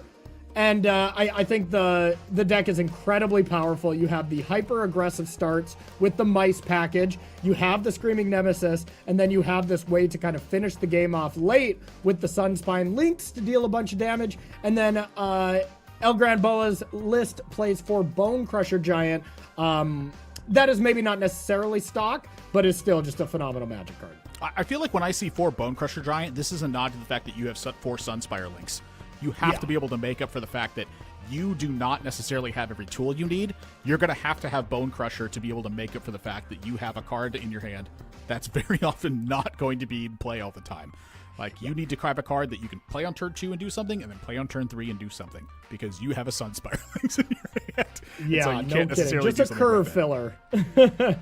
Yes, it indeed is. And one of my favorite curve fillers of all time, because it is broken. I love adventure cards. They're just so good.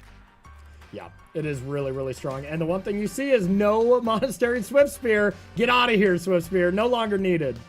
We just what's the point? We don't need it anymore. We have better cards now. Okay? That's what this is about. Going up now against Benjamin Wheeler in this one.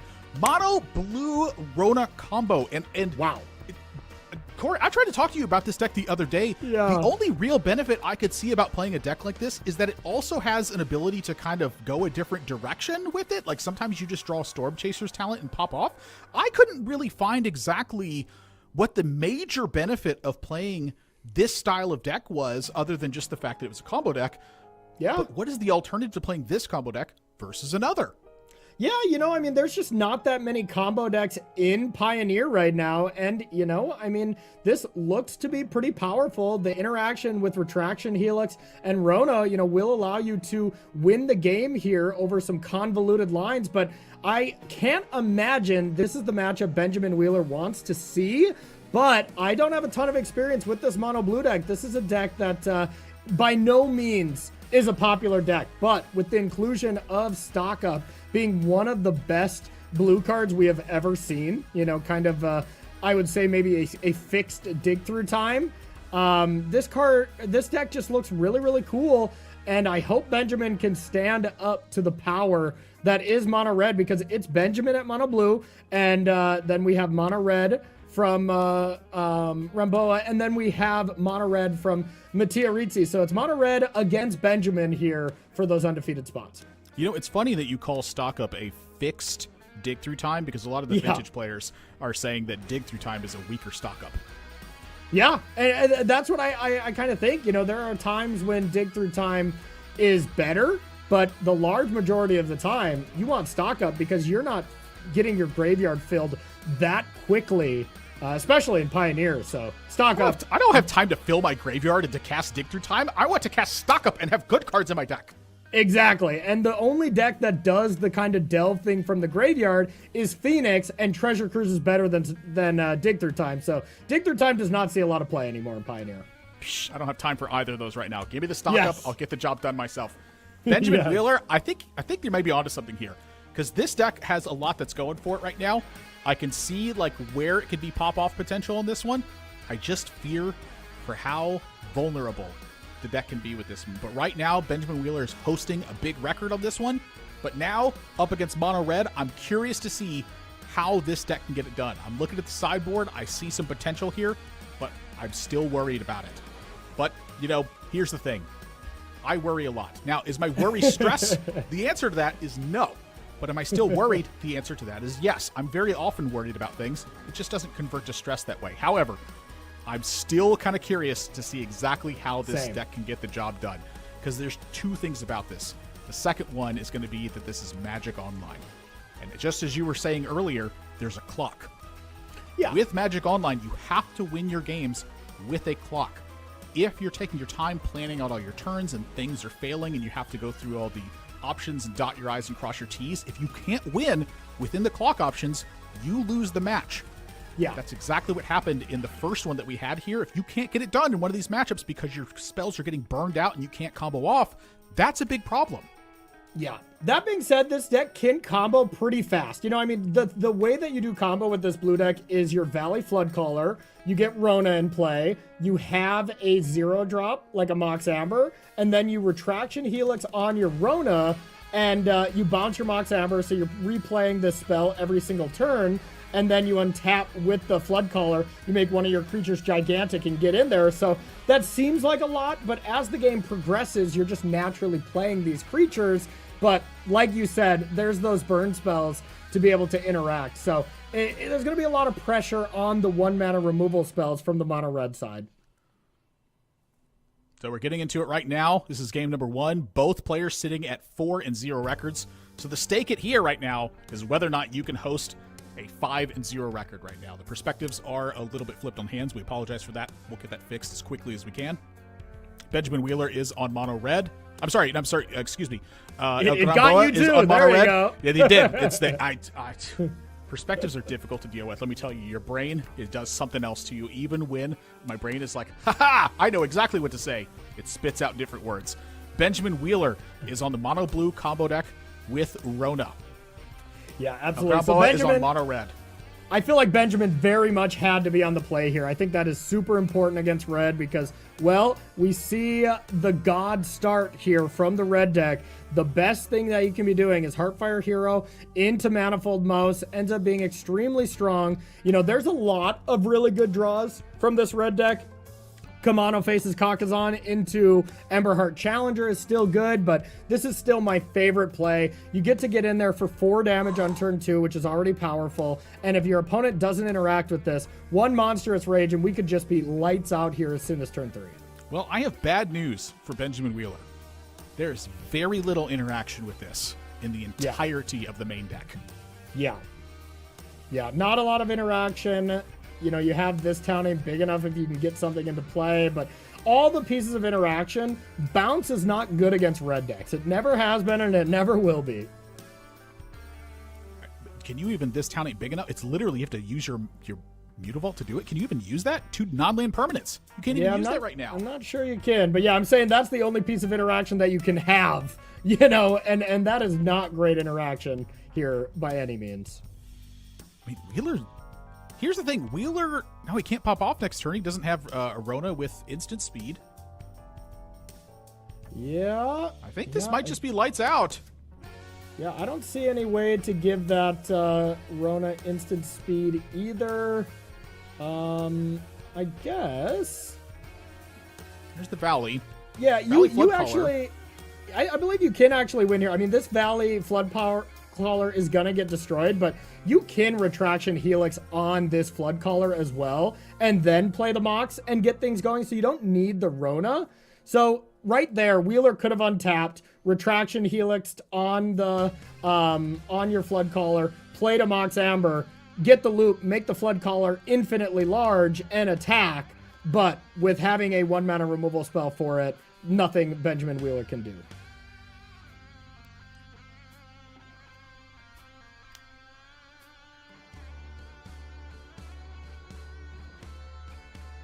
Non-7th edition sleight of hand.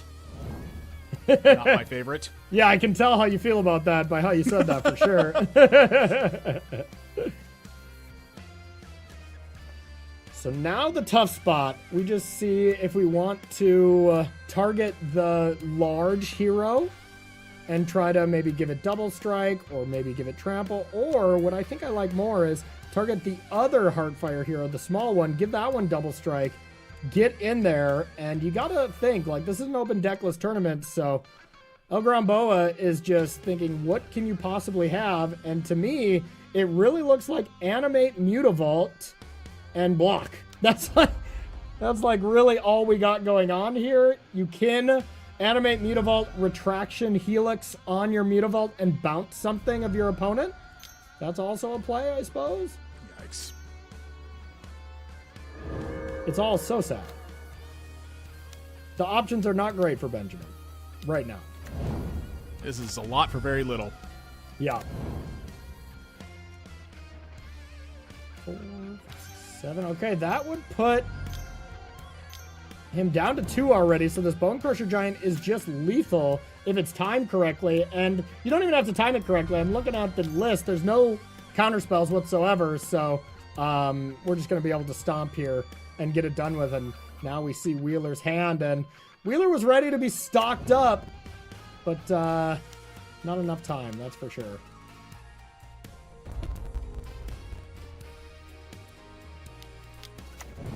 So Wheeler does have that play available to not die, and he has to do that or this game ends. He Retraction Helix on the Mutavault, bounce the Heartfire hero, and then the game's not over, but the Bone Crusher Giant to stomp the Mutavault also means the game's not over right now.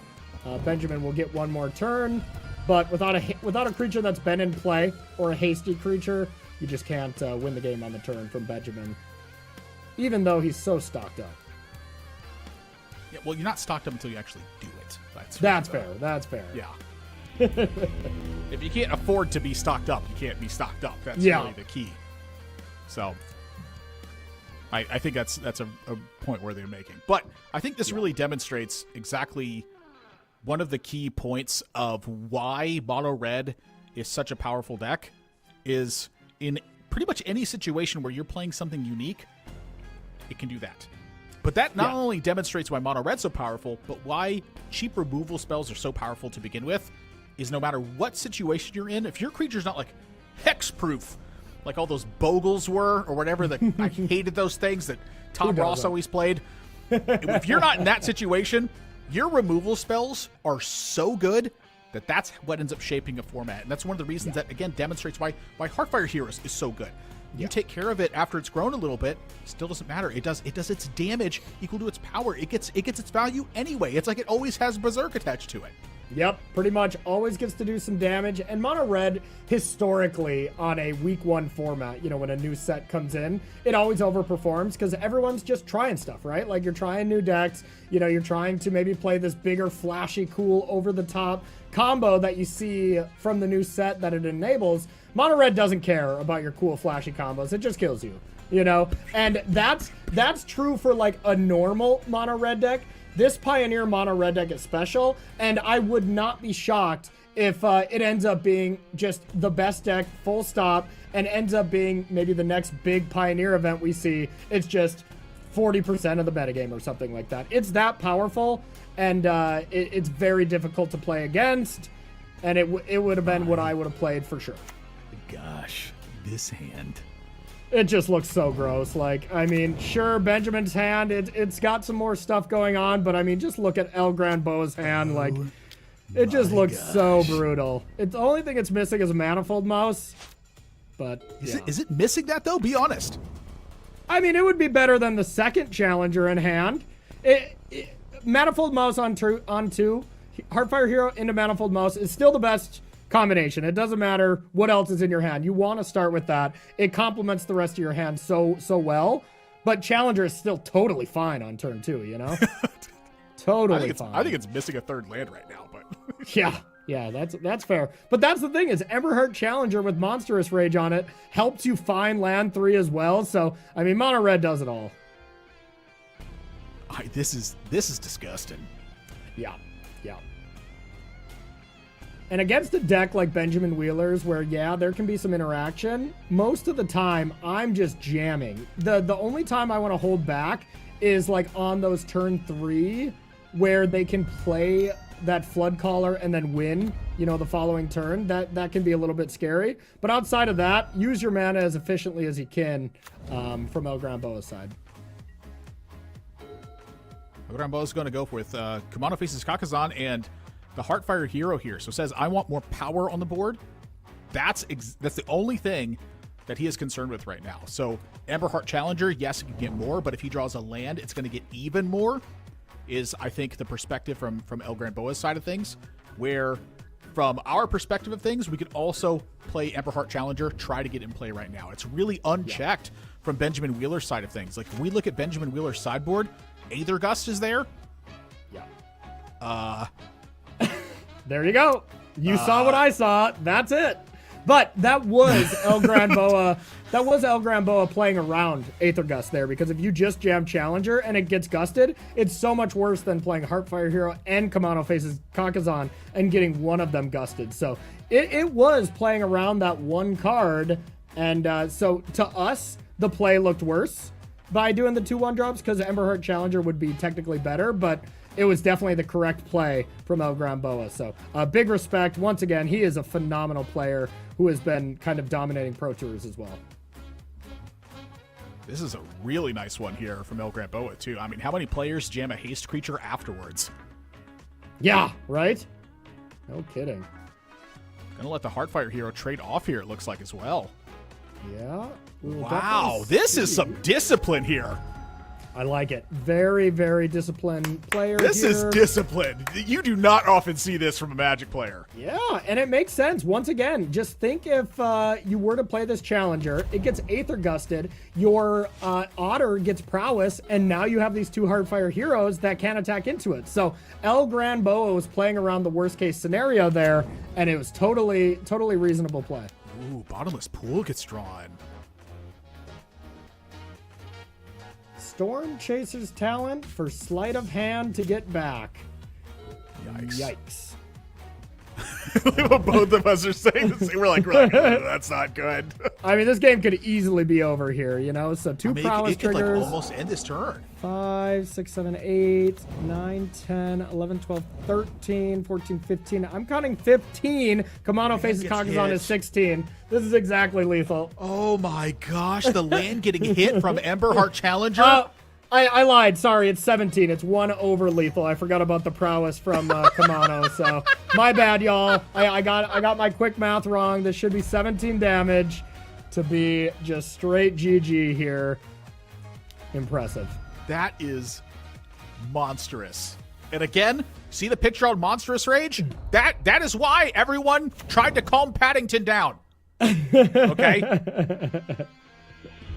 There's 16 damage, -1, and that just shows you. I mean, that was a turn 4 win where El Gran Boa did not even play as fast as he could. He played around some cards there and still had a turn 4 win. So that really showcased to me the power of Mono Red and the fact that matchup looks as abysmal as it did seem like on paper.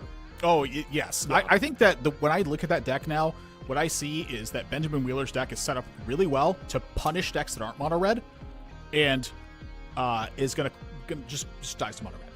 And that's a totally fine style of deck to play in a tournament. Honestly, I've played tons of decks that do that, where it's your matchup against the best deck, not very good. Your matchup against everything else, you're going, let's go! Oh, not mono red, yeah, let's go! Tons of decks work that way, and you see decks like that win tournaments, and then you play it and you go, every single matchup I played against them. You're like, yeah, that's going to happen sometimes. That's just the nature of a tournament style of format. Predicting the metagame in the window at the right time. That's part of what it is. Totally agree. Yep, 100%. So now we do have a secondary matchup that's available because that match was so fast, which is going to be Matthias Rizzi versus Alberto. And so now with that one, we're going to see Alberto again playing the Orzhov deck that we were just talking about. And for this one, I'm really excited about it because that deck looked so cool to me. And for this one now, it's another check of mono red. Can it get it done once again? Because Matthias Rizzi, he's playing the exact same deck that we just saw, I believe. With 4 Sunspire Links in the main deck. This is still so crazy to me. 4 Sunspire Links main deck. When did this end up happening? I cannot believe that this is a deck that made its way to 4 cost creatures in the main deck as a mono red deck that has as many powerful cards as it already has. Yeah, and it makes so much sense. I mean, there's a lot of non-basic lands in this format, and it's going to be great against, like, think if you just play Links here, your opponent takes 2, and your opponent's Ketchermoses no longer work, you know? Like, they no longer gain life. Like, that seems great. The one thing that's going to be interesting with this match in general, as we see Matthias Rizzi is already up a game, is this black-white deck is an anti-red deck. So if this deck isn't beating mono red, nothing does. You know, like, this makes a lot of sense to me. That this is just a deck that should beat mono red, and if it doesn't, then red is just too good. You know, you should just be playing it or have a very good reason to not be playing it. Yeah, I totally agree with that too. And part of the big thing that we're going to be seeing here is the sideboard as well that Alberto is able to bring in here. We just saw it get played with Knockout Blow. This spell costs 2 less to cast if it targets a red creature. 4 damage to target attacking or blocking creature, and you gain 2 life. That is brutal against a red deck. 1 mana, destroy a red creature, gain 2 life. You can't get better than that. This is inverse Swords to Plowshares. It's so good. And speaking of good, look at what Sunspine Links is doing right now. It is preventing the life gain from all 6 of Albert's cards. They all gain life, but they don't anymore. I have literally called this card Sunspire Links for like a year now, and no one's corrected me. Yeah, close enough. No, it's not. I have to talk about these cards. I've been calling it this since like the set came out. Yeah, I mean, if you look at it, its spine is fire. I know that. So, I mean, honestly, they need to see a chiropractor, but a very skilled chiropractor. I don't know. That Sunspine Links has probably got some real-life problems here, but doesn't have any problems winning this match and making it so our 2 people at 5-0, 2 mono red decks. I mean, it's what I would have played. I think the deck is too busted. I'm not surprised at all. It's honestly, I think you're absolutely right. The fact that it is too busted, but honestly, it's hard to say what makes it too busted though. Like, Monstrous Rage, I think, is a big part of what's making it too busted, but am I really going to ban Monstrous Rage in a format like this to take care of that? Like, if it was just solely in my shoulders on this, I honestly think that Heartfire Hero is the thing that's making it too much, because Heartfire Hero is doubling up on what it does the entirety of the game. If you don't exile this card, it doubles up its power. Every single turn it grows stronger. There's nothing you can do about that. Why am I playing this one creature that goes way over the top and doubles everything for the entirety of the game? It's just too much, in my opinion. Yep, I think you're right. I think something from the mouse package is the busted thing. Monstrous Rage is a fun card to have to do some combat math and stuff like that. But I do think this deck is just over the top busted here in Pioneer. Just the inclusion. The standard deck's already good, but it has a couple problems. It doesn't have a lot of other great 1-drops.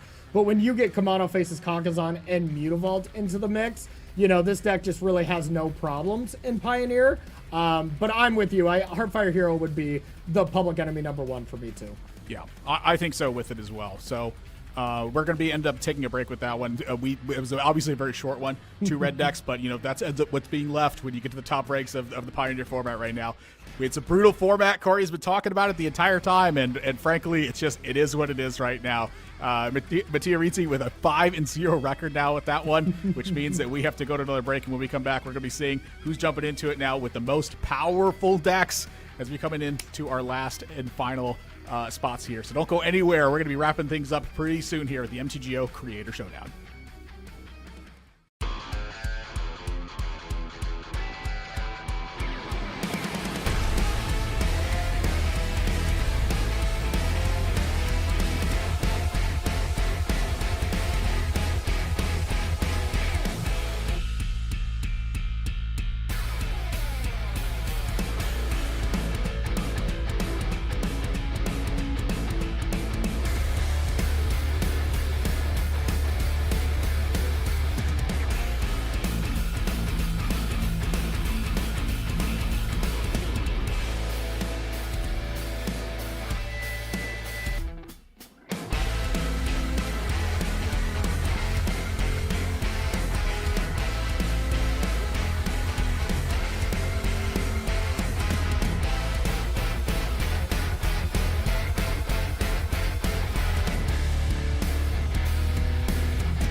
It's the MTGO Creator Showdown, and I am Nathan Zamora, joined by Corey Baumeister. It's our final round of the day as we close out our 6th round, and we're going to be finding out who is getting a big old prize here. We have a 5-0 versus 5-0 matchup, and Corey, it feels like it's been a bit since we have one of these now. This is the first one I think we've had in 3 of these events now, and so I'm excited to see who's winning this one. But before we get to that matchup, we're going to be showing 2 different decks in that one. So we have that one going on, and we're going to be showing 2 big stakes instead over here at 4-1s for this matchup.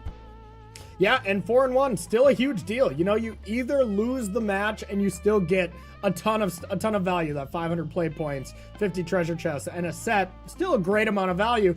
But winning and getting that cold hard cash, you know, you feel so good at the end of the day when you take home, you know, $500, $400, whatever. You know, it ends up being awesome to get that cash in hand. Oh yeah, I mean, I've had events before too where I've been sitting there and during the interview process, I'm like, oh, I would want to win if winning was worth less.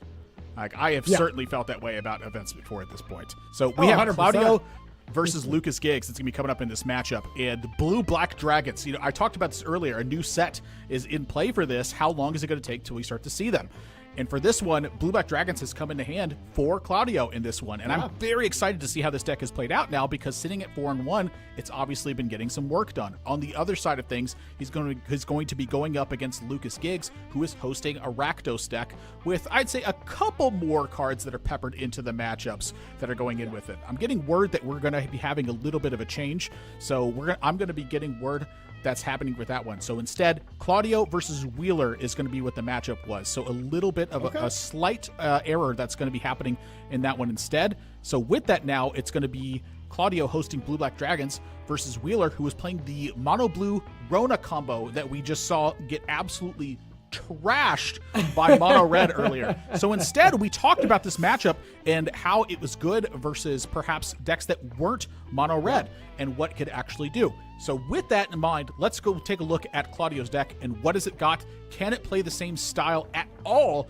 with removal that mono red was playing? Because frankly, I think that's exactly what the Rona combo deck was the most weak to, is the fact that there was just a lot of removal in the package that kept the deck from comboing off. Yeah, it'll be interesting because this is a matchup where, you know, from the mono blue side, you're not getting beat down so fast that you have no time to set up your game plan. You know, there will be plenty of time to get that combo in place, but the flip side of it is there's just as much interaction, and Claudio's deck here is basically the equivalent of a draw-go style of deck. You know, basically everything is an instant, you know, except the Wraths, the deadly cover-up, as well as that little 3 dragon there. That's one of our special cards here, one of our new ones, Scavenging Regent.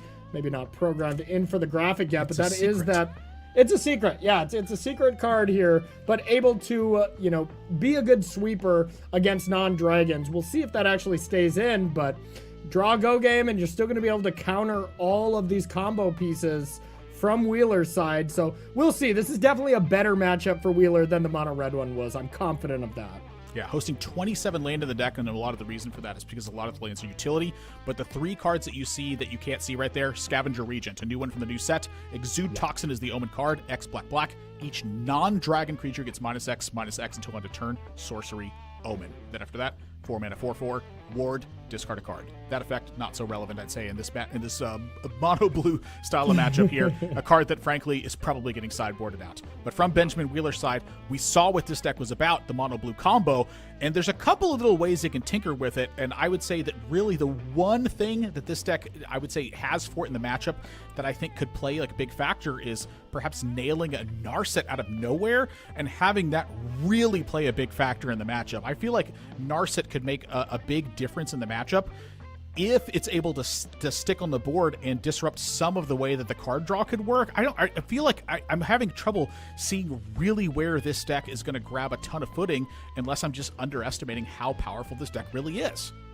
Yeah, I think it's easy to underestimate the new style of combo deck for sure. You know, this deck's going to have a lot of card draw. It's going to have a lot of longevity, but, you know, there's still a lot of fatal pushes to kill creatures. It's all going to be about Benjamin Wheeler finding that spot where he can, you know, go end step a Flood Caller and have This Town Ain't Big Enough to back it up if there's a removal spell. It's going to be a lot of patience if Benjamin Wheeler wants to come out in this match ahead.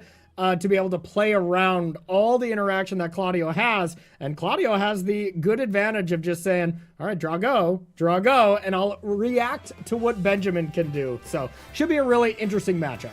I'll tell you exactly what I'm forgetting about. 4 copies of Stock Up. That's exactly what I'm forgetting about. You're absolutely right.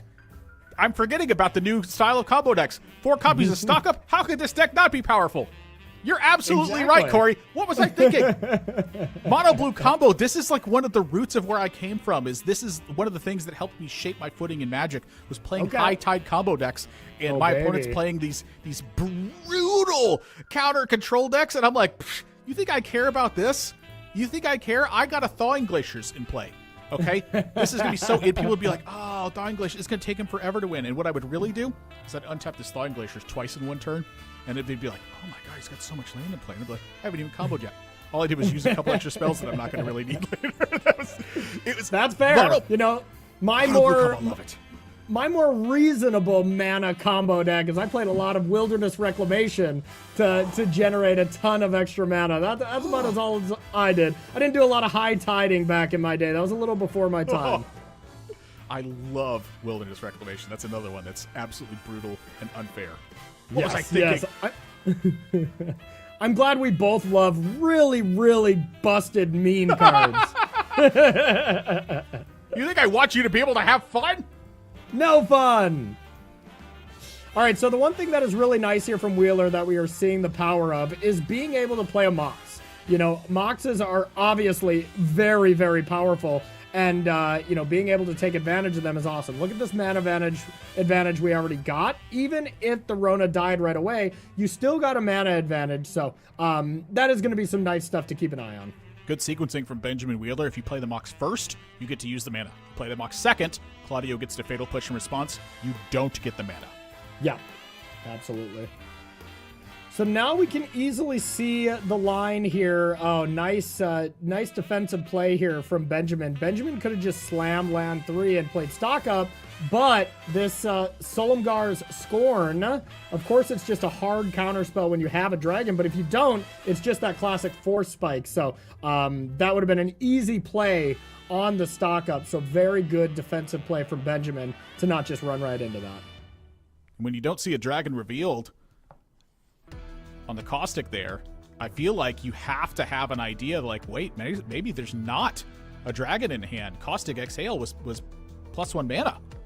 Maybe I can play around, how do you say this name? Solemgar's? Oh, Silumgar's Scorn. Yep. Scorn. It was Dragon Silumgard, I believe, is what it was called. The Demir dragon that this kind of shell is shaped around. Which is really, really nice. But, of course, that card not being powerful enough in this deck. Yeah, the name is difficult for me to say. I'm glad I asked this question so that I didn't have to get corrected by mispronouncing it wrong again like I was doing with Sunspine Links for so long. We can't afford another mispronunciation from you, you know? Yeah. Just kidding. I mispronounce cards all the time, buddy, so you're in good company. Deadly Cover-Up in hand, nothing to do with it, though. And Narset hits the board. Now, I'd say the one benefit here that Claudio has going for him is that there's not really a ton of extra card draw in the deck. A lot of the card draw quotey fingers can be used in other capacity. But Benjamin Wheeler right now is really running away with this game. There are tons of ways for Benjamin to really just get an absolute crazy amount of cards in hand and completely take over from here. Yeah, now this is what I'm talking about from Benjamin's deck. Like, I can't see a way that he could lose this game. It looks so incredible.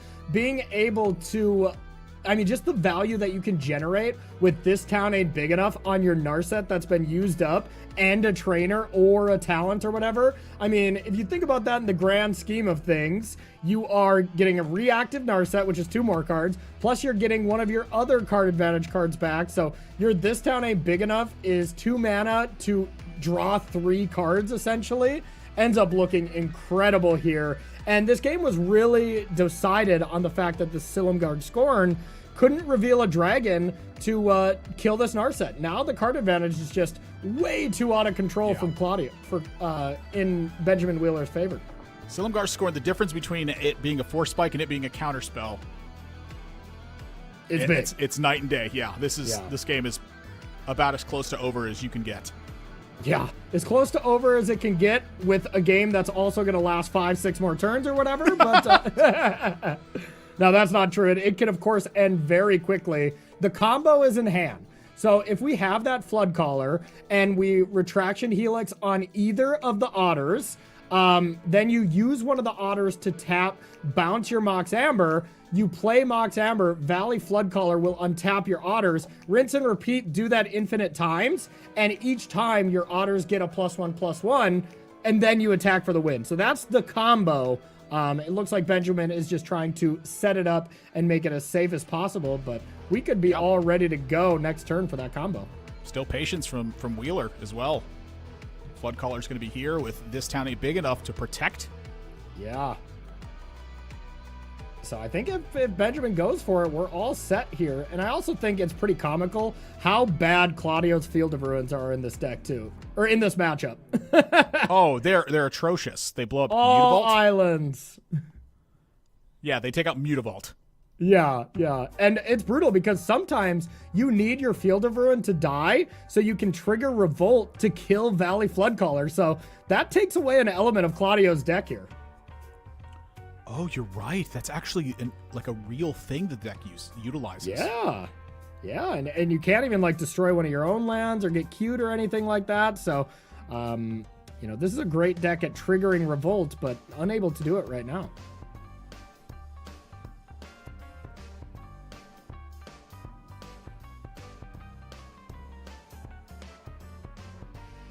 I feel like Claudio's face in the portrait is very accurate. Yeah, holding all these cards and your opponent's doing what now? You done yet? Okay, yeah, Wheeler's so still going to take it safe. I agree with this from Wheeler, too. You have the world in your hand. Why risk anything if you can easily win this game otherwise? It's not for sure that he's playing it safe because the other text on Valley Flood Caller, you can play things at instant speed. So before damage, we can still go for the win here. Or at least go for some value play. No, I mean, you can, of course, just go for the win because you get to play all your sorcery speed things at instant speed. Wow, actually is just going for it here. Yeah, Fatal Push is one of the only ways to get around this. It's Caustic Exhale. It's a counter spell. Yeah, and this is so spicy. I mean, look at what can be done right now from Benjamin. Like, if there's any removal spell in response, there's nothing. Like, Wheeler could have responded with, like, play a Mox in response to a removal spell. Play This Town Ain't Big Enough, bouncing the Mox and whatever you're trying to kill. Replay the threat.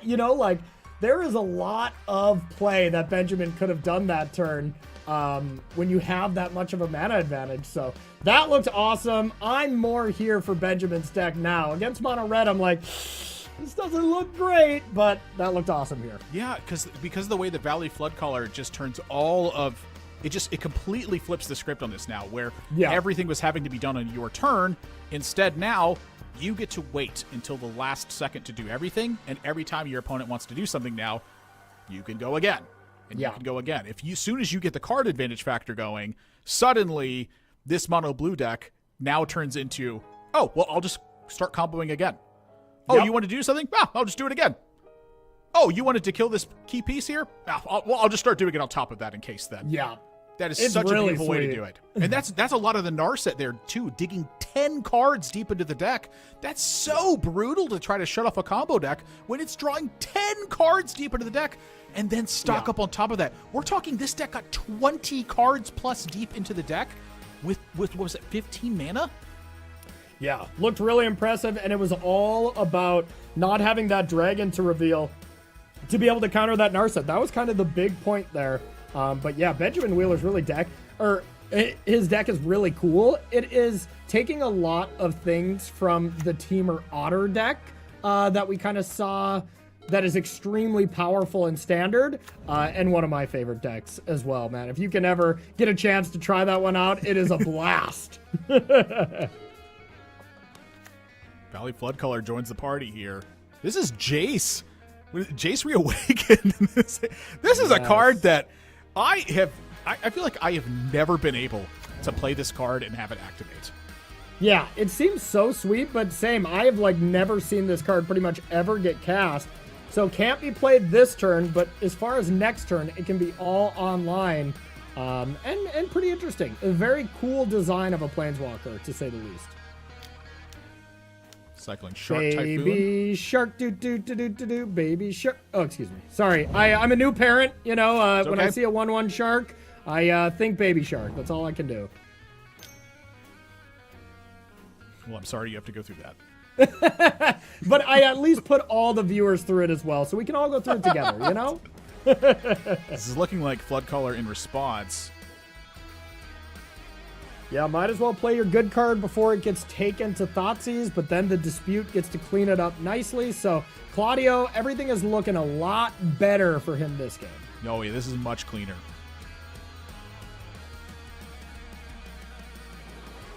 All right, so just let it resolve. Takes the Jace to protect from... Wow. Yep. Big stuff here, Yeah. Claudio, just using this other Thoughtseize to get the Dispute and just taking everything from Benjamin. So Benjamin's really thinking, you know what I could use right now? A stock up. Or a Narset. A Narset or stock up, both would be insane. Valley Flood Caller, far less insane. Not quite as much, but still able to start something. Yeah, still not terrible for sure. And we'll see if we even want to jam it. Yeah, I like that from Benjamin. If you don't have anything to go with it, it's just a very vulnerable creature that it's not really worth checking out here. But now you get to just do what Claudio wants to be doing. Be in the situation where you can go, all right, draw a bunch of cards, and just kind of be in your element here and get a bunch of card advantage. Use your mana to gain that advantage instead of having to use it to not die. That's where these control decks run into some trouble. Yeah. Spelling Exhale gets drawn here. When you have a dragon in hand, this is effectively a 2-mana counter target spell unless they pay 4. Yeah. Because of the Beholding a Dragon cost. Yeah. I mean, whenever your card that is printed, recently is better than Mana Leak in some way, shape, or form, and it's in Standard, it's in Pioneer, that's got to be pretty good. Of course, the condition makes it not quite as strong, but, I mean, Mana Leak is one of the better counter spells we've ever seen, Yeah, and sometimes arguably better than Counterspell due to the cost. Yes, exactly. So this is honestly the thing that I like about the layers that have been added with Beholding a Dragon is, do you want to pay the Omen cost? Because if you pay the Omen cost here, you no longer behold the dragon. Yeah. So this is something I've really liked about the new cards and having to shuffle them in, is that it changes the layer of what's actually happening here. I'd love to see this, but I think that Claudio is going to have to go for card draw here. You need cards in hand, and you need them soon. So Cling to Dust could be the call that gets made here, which it looks like that's going to be the call. Yeah, the fact that you can use a card from your graveyard to draw a card and prevent your opponent from drawing a card, all for a card that's not even in your hand. I mean, Cling to Dust looks insane in this matchup against poor Storm Chaser's Talents level 2. Yep. 1 Cling to Dust in the whole list, but that's typically how that card is. I'm sorry, 2 Cling to Dust. Whoa! 2 main! Hang on a second here! That's breaking the rules! I mean, it makes sense. There's a lot of good cards from the graveyard. It's probably mostly a Phoenix card, but definitely get some collateral damage against these bounce decks. It's a true story. Mystical Dispute joins the hand for Wheeler. Floodcaller and a Mystical Dispute in hand. This is a dangerous little combo to have because of how strong it is at brute forcing through combos if your opponent tries to do something unusual. Yep. And Claudio is doing a really nice measured approach here, which I think is really smart. This second clue could have been sacked at any point, but Claudio is saving it to trigger Revolt for Fatal Push to kill a Floodcaller whenever he wants. Yep. We talked Just about realizing the inability. he can't lose without it, you know? We talked about the inability to use Field of Ruin to do it. You need something else to do it. Yeah. Yeah, when you're playing against the all-island deck, that's for sure. The all-island deck.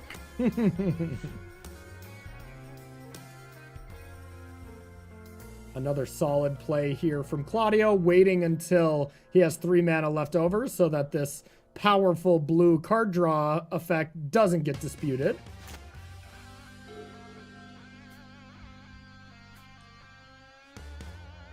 A lot of land in hand, but this is what happens when you play 27 of them. And frankly, not unhappy to see a lot of them.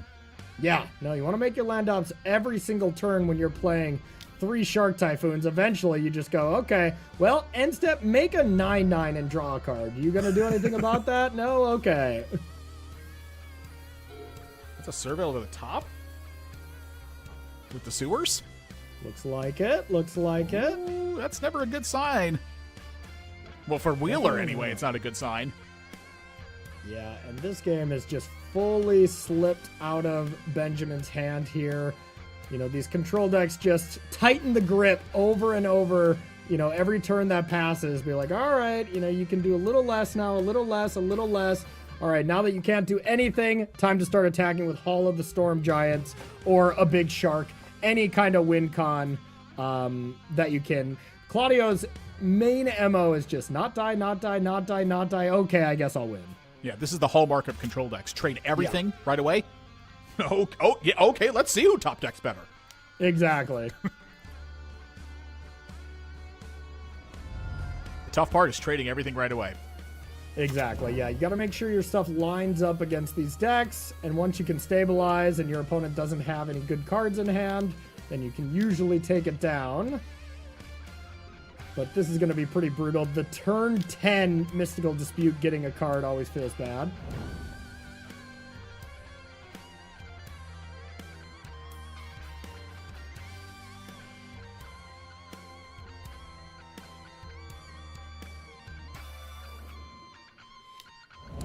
One thing that Benjamin could try to line up that might be an effective plan against this style of control deck is just get to level 3 on Storm Chaser's talent.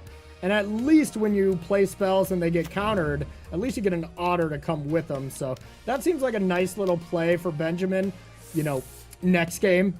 As this, there's just not going to be time here with this Hall of the Storm Giant. Hall closes out the game so fast. And whenever you see a Hall attacking from a control deck, it's a very clear indicator of who's winning. Yeah, getting slammed by a giant from the ocean. Yes. That yes. you mistook for an underwater building. Yeah, well said. That's a bad sign. Well said.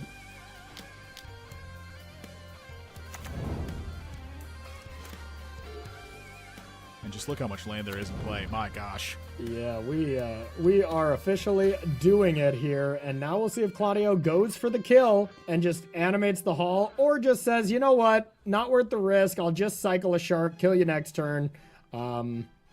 But it's hard to think what can be risk. Yeah. Like, what is the risk? What is the card that prevents it? And I don't see a lot of them. You know, Claudio's looking at the list right now, be like, what could you have?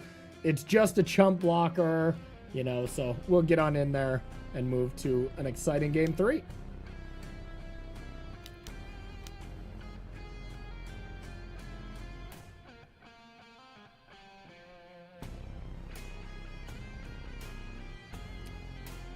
So this can be that spot where Claudio can either fire 2 counter spells off. No, I guess you can't even, because it would be a total of counter unless you pay 3. Or you go sack a clue and fatal push it. But I think Claudio is just going to say, all right, you can block if you want. Let him block. If you just want to let him block, I'll kill you next turn. I like Claudio not trying to be proactive there. You know, there could be some scenario of cards that could make it so, you know, Claudio would actually be in trouble. Where there's no risk to this. Control deck works. Yeah. Claudio's got it under control. That is discipline is what the control decks are about. It's about patience, discipline, knowing exactly when you have to go all in because it looks absolutely brutal and deadly. There's no way out, and doing exactly that. Just going, yeah, go ahead, block. That's +1 card. That's like a card draw effect. On a land. I mean, what can't Hall of the Storm Giant do? I mean, that card's insane. But yeah, very well played by Claudio there. And honestly, both games well played by Benjamin. Benjamin just didn't have too much play that game, as Claudio had the really impressive Thoughtseize Dispute to deal with 3 cards straight away. And, ooh, that was a no-lander from Benjamin to start. So we're at least at a mulligan to 6 here. Yeah, it just got closed out from Wheeler's side of things. If everything trades, you're going to be in a bad shape. So yeah. Okay, well, now Benjamin gets to be on the play, and, you know, unless there's a dispute, which disputes from Claudio's deck against the mono blue deck cannot be stated enough how amazing they are.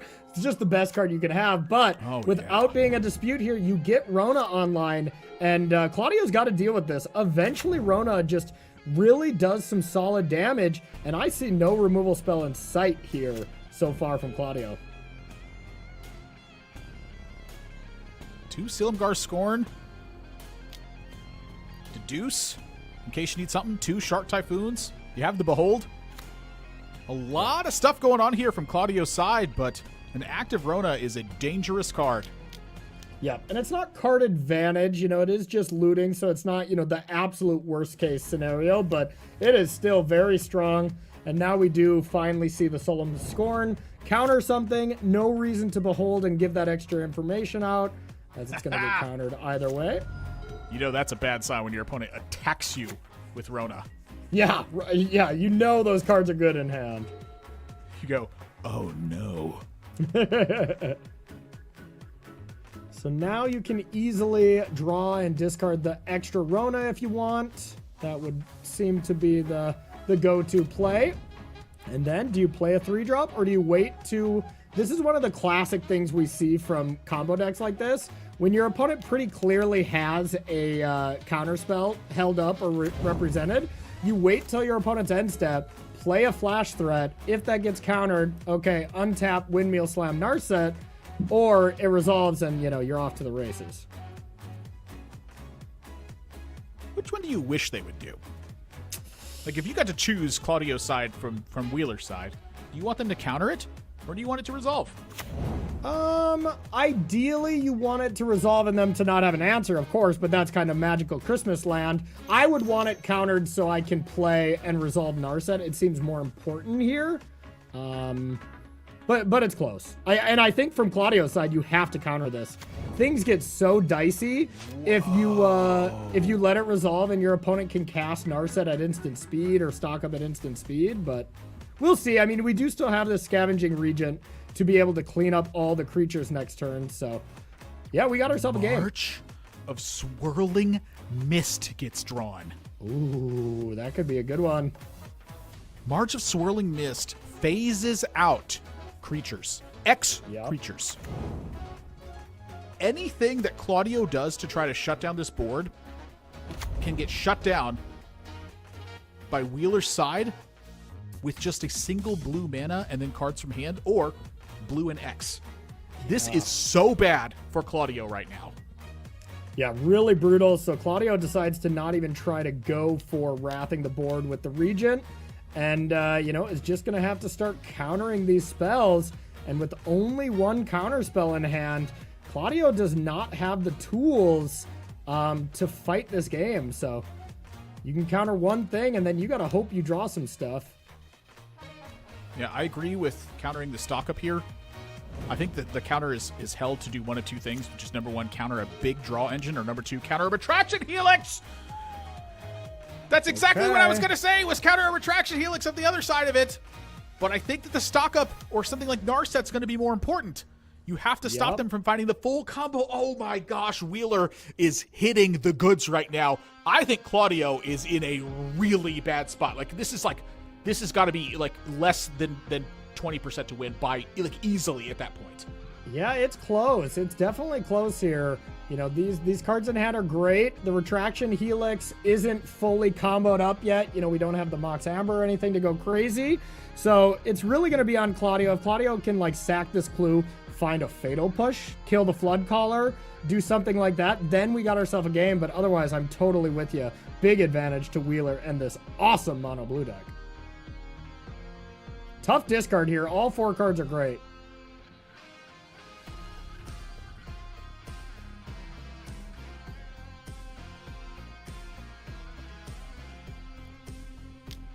The Narset discard? Yeah, discarded the Narset. Wow. Got rid of it. Really?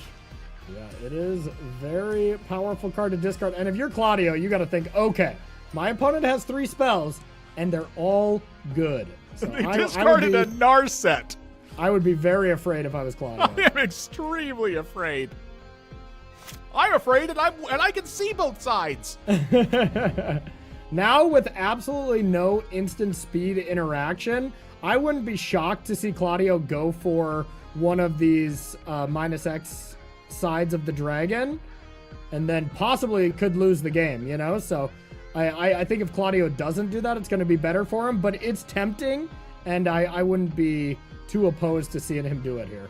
I think he needs to go for it because he drew a second one mostly. Yeah. And he's going to get got because of March. He's not going to go for it. But I think he would get got because of March, and then you just have to hope it works out, is really what it ends up feeling like here. You don't have a way to really play around it. If Mox Amber gets found, you're going to lose. But if you have to force your opponent to March,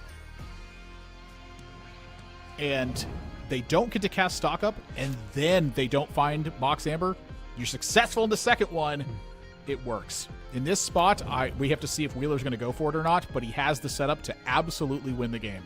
Yep. Yeah, it's totally ready to go here, and the only thing that Claudio can do here is cycle a Shark into some interaction and hope that that's good enough. It very well might not be, even if you find the interaction, you know? But it is also hard from Benjamin's side. Like, okay, you still have 6 cards in hand. This is a very fragile combo. You know, I totally get not wanting to go for it there from Benjamin's side. Yeah, I mean, Claudio's still represents quite a bit in hand. You know, Wheeler can't see the hand from Claudio's side of things. He still has to worry about removal. He still has to worry about counter spells. He doesn't have all the backup for this. His backup is March of Swirling Mist, which can save him from removal, but that's it. It does not save him from anything else. Yep, 100%. And I don't think there's any way to win the game at instant speed. You do need combat to win with this deck, so it's not like, you know, when Claudio would tap out here, would be able to get it done. So, all right, this is huge. Now Claudio has done exactly what he needed to do. Be patient. Now cast this card when you can back it up with a counter spell for the March of the Swirling Mist. So it still might not be enough, though. It still might not be enough. Honestly, is there a way to play... Wait, this is only March for 3. Is there a way to play around it even here? If you play by just playing enough Blood Caller spells? and Mox Amber, that's enough to survive. Yeah. Yeah, that is 100% true.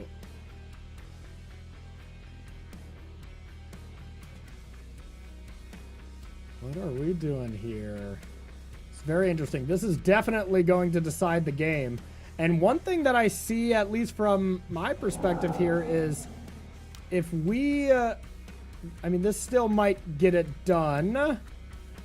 But So oh, God. So this is a March exiling to play around Mystical Dispute. Yes, to play around Mystical Dispute, and if you go to counter this, which I feel like you pretty much have to, then Benjamin gets to respond with that Mox Amber, gets to keep both creatures alive, and win the game next turn. So I think that had to resolve, and you know, Claudio didn't fall for the bait of countering that, so maybe we play on, but there's a chance that this is still over. Wow, Memory Deluge gets drawn. I am very impressed how tight Claudio has played this. I mean, Benjamin as well, but Claudio's been on the verge of death for so many turns, and he's made the only plays that have kept him alive here, which is pretty awesome. Wow, Wheeler's going to be more patient and just keep chipping away. I mean, we can still go for it within combat, but we'll see. You get to start with Mox Amber, untap, and if anything, this is just a beatdown for 8. It looks like we are going for it. I like the Amber first. I kind of like Amber. I like the Amber first too, yep. Because now here's the thing. If Benjamin doesn't go for it and this other sweeper in hand deals with all the creatures, like, uh-oh. You know, we could be all done here in favor of Claudio.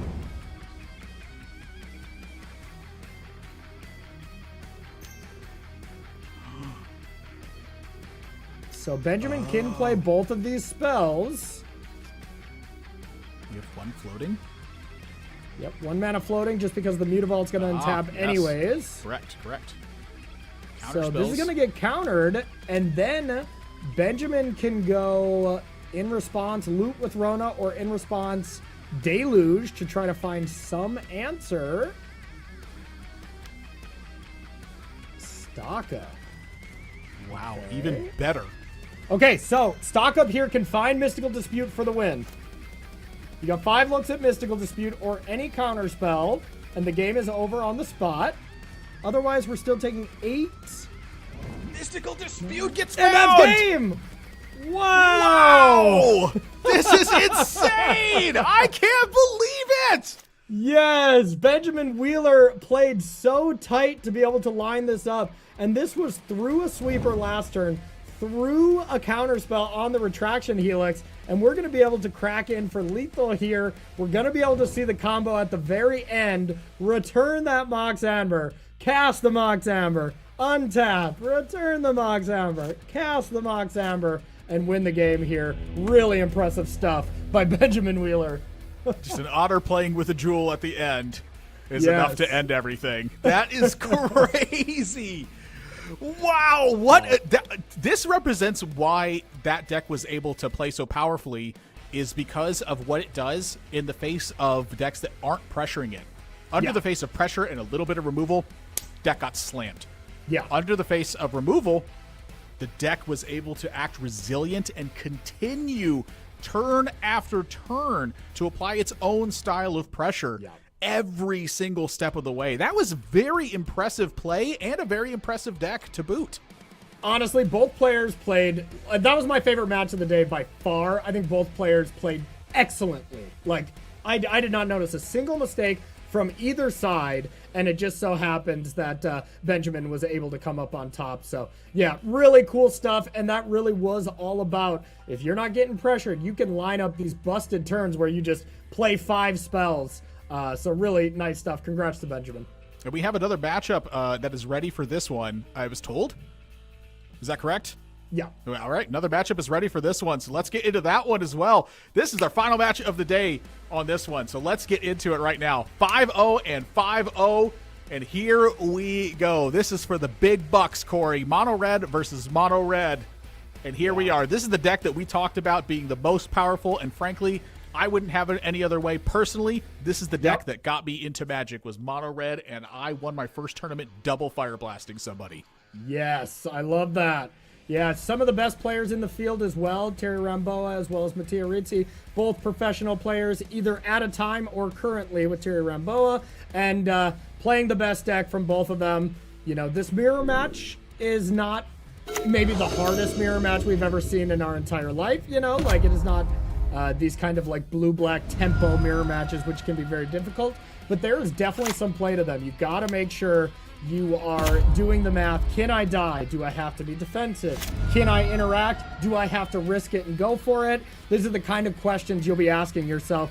Basically, turn 3 and on. You know, turns 1 and 2, both players are just playing their best possible start, and you go from there. A lot of times when I was playing the new mono red decks, the thing I was most surprised by is how often you would play weak turns on purpose. And the reason that was happening was because you wanted to simply pick off an opponent's card and then make the most of it afterwards. It was very surprising how often that happened because you just didn't have another option. And what I mean by not having another option is your opponent was going to have a powerful turn, and if you didn't check that powerful turn, you were going to lose the game, full stop. 100%. And that continued to happen turn after turn after turn. And it just turned into these brutal matchups of just grindiness where it was like, when does this stop? When do I just play like the mono red deck that I brought to play?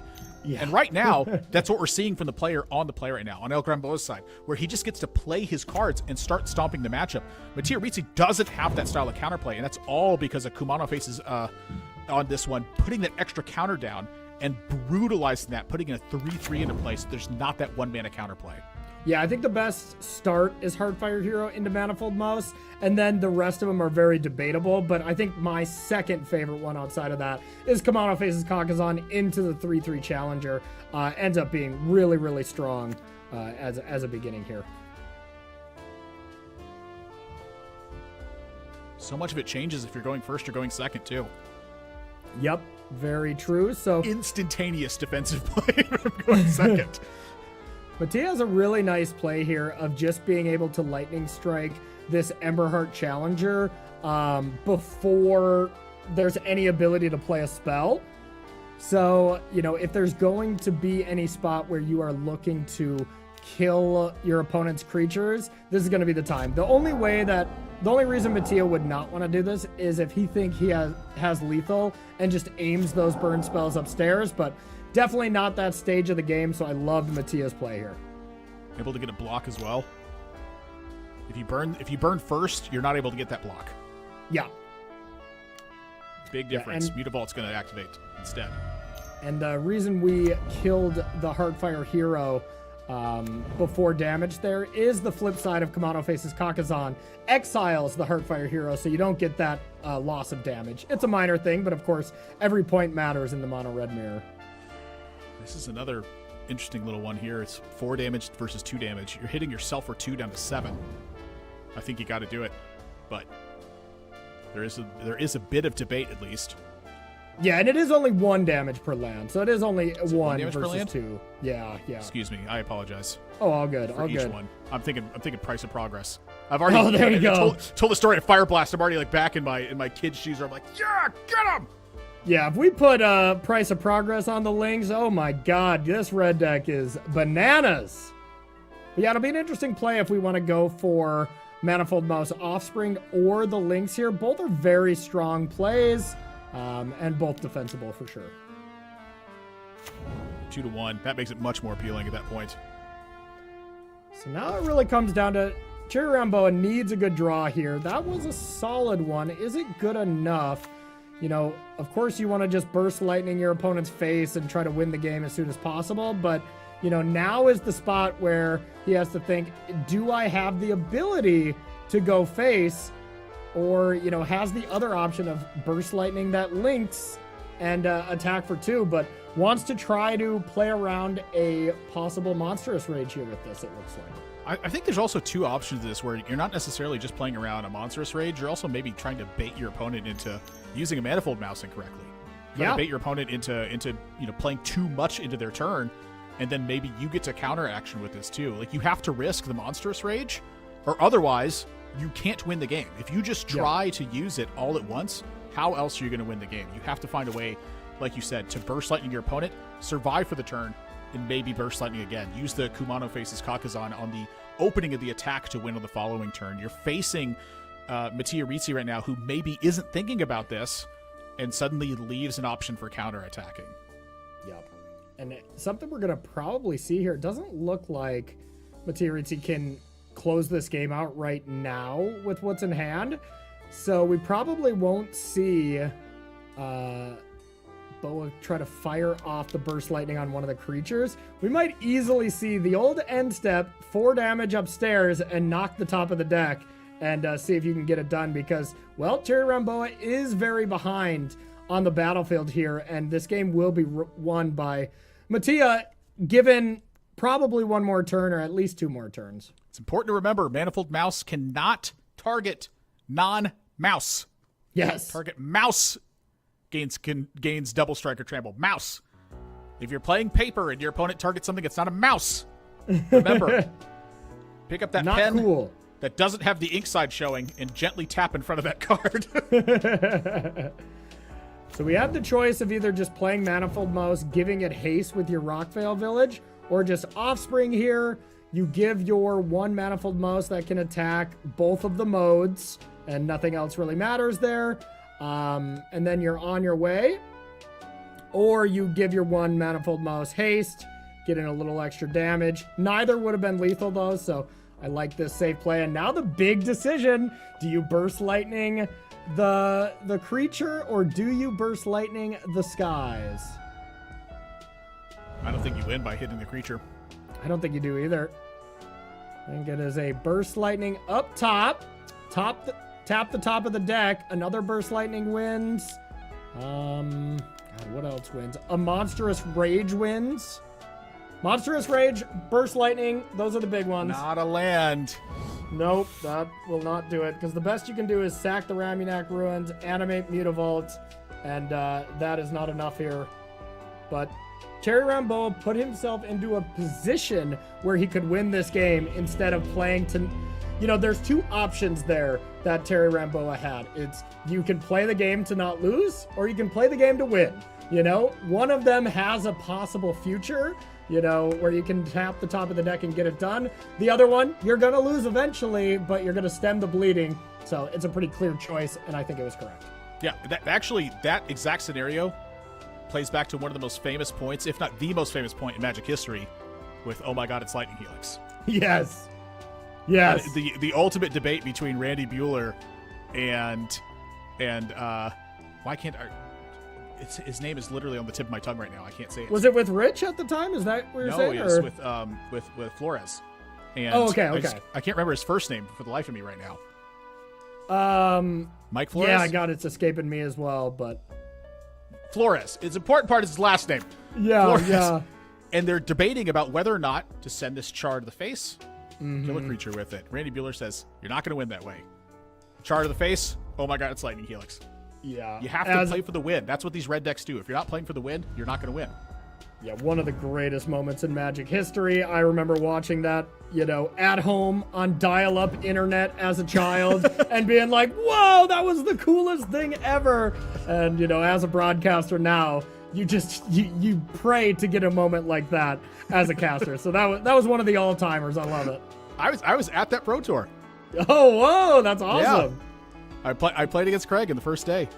Oh, that is really cool. We had an incredible match, and I got very lucky in Game 3 where he couldn't draw his correct land, and so I cast threads after threads after threads on all his creatures. And he had a card that was going to give all his creatures protection from blue, and he couldn't draw the right land. That is awesome. Well, it shows our age different. I was yelling at my mommy to get off the phone so I could use the internet to watch the Pro Tour on dial-up internet. So it really shows our age for both of us, but a little more for you there, buddy. Mattia Rizzi is got 3 Kumano Faces Kakazan in hand. Timing these out right is going to be a big play to this. And with 2 red cap melees in hand, this is such a powerful card in the mirror match because it can basically take away everything from your opponent's side of the board. You have 4 damage target creature or planeswalker, but if it's non-red, you have to sacrifice land once that damage is dealt. So the question becomes, when do you want to use red cap melee? Do you want to use it as a counter-strike option, or do you want to use it as an option to fully attack your opponent? I agree with Mattia Rizzi here. I think that you go for a fully proactive option. You get as many Kumano Faces Kakazan out as you can, play the Emberheart Challenger, and make it as big as you can right away. If your opponent does not have a red cap melee, they're going to have a tough time. Yeah, and what a punisher there from Terry Ramboa. The fact, I mean, Screaming Nemesis is the best card in the mirror. If you can just play that card, say go, leave it back on defense, you feel amazing. So I think if we drew land 3 there and could just play Nemesis after Nemesis, we'd be huge advantage for Terry Ramboa. But as it stands now, these Kumano Faces Kakazans, with being able to go Challenger into red cap melee here, this Challenger is a 5/5 attacking this turn. You get to kill one of your opponent's creatures. Looks like Mattia Rizzi is about to win again. Honestly, there's a chance that you don't even play the red cap here. Yeah. Oh, yeah. You can definitely hold it back if you want to. For sure. That's just an option that we could do. Because he has such a good bait effect here as well with it, where you can hold it back for these spots, and then when your opponent tries to red cap melee, you have your counter to it. Yeah. So now, again, only the single mountain. You have to time the red cap melee, or otherwise you're countered by any instant that Ritzy has. This is almost game over. Yeah, the only thing you can do from Terra Ramboa's side is red cap melee the flip side of Kamano, and that will for sure die. There's no spell that saves it, but that's not the problem card here, you know? Yeah, this is not okay. Yeah, and I mean, this is... Kamano Faces Kakazan was one of the best red cards we have seen in a long time until the mouse package came up. So when you can combine both, that's why this deck is just so... I mean, I'm pretty close to saying unstoppable. It's becoming... I mean, this is my second Pioneer event I've cast in the last 3 weeks, and both of them, the town has been painted red by the end of it, you know? If you're entering a Pioneer event and your sole goal is to win, you better have a fantastic reason to not play this red deck, and it better involve, like, I can't get the cards or something. Because if you just say, no, I have a good matchup against red, I will say, prove it.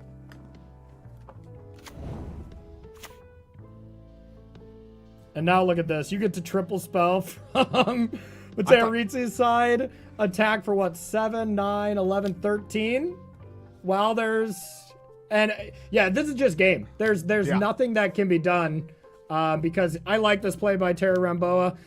If you red cap melee the Kamano Faces Kakazan, you still die. You're dead to any spell here, but you know, he was just too far behind, missing that third land drop. Drawing the third Screaming Nemesis was just, you know, a slap in the face. Yeah. And that was a non-game. The full house, but no land to build it on. And yep.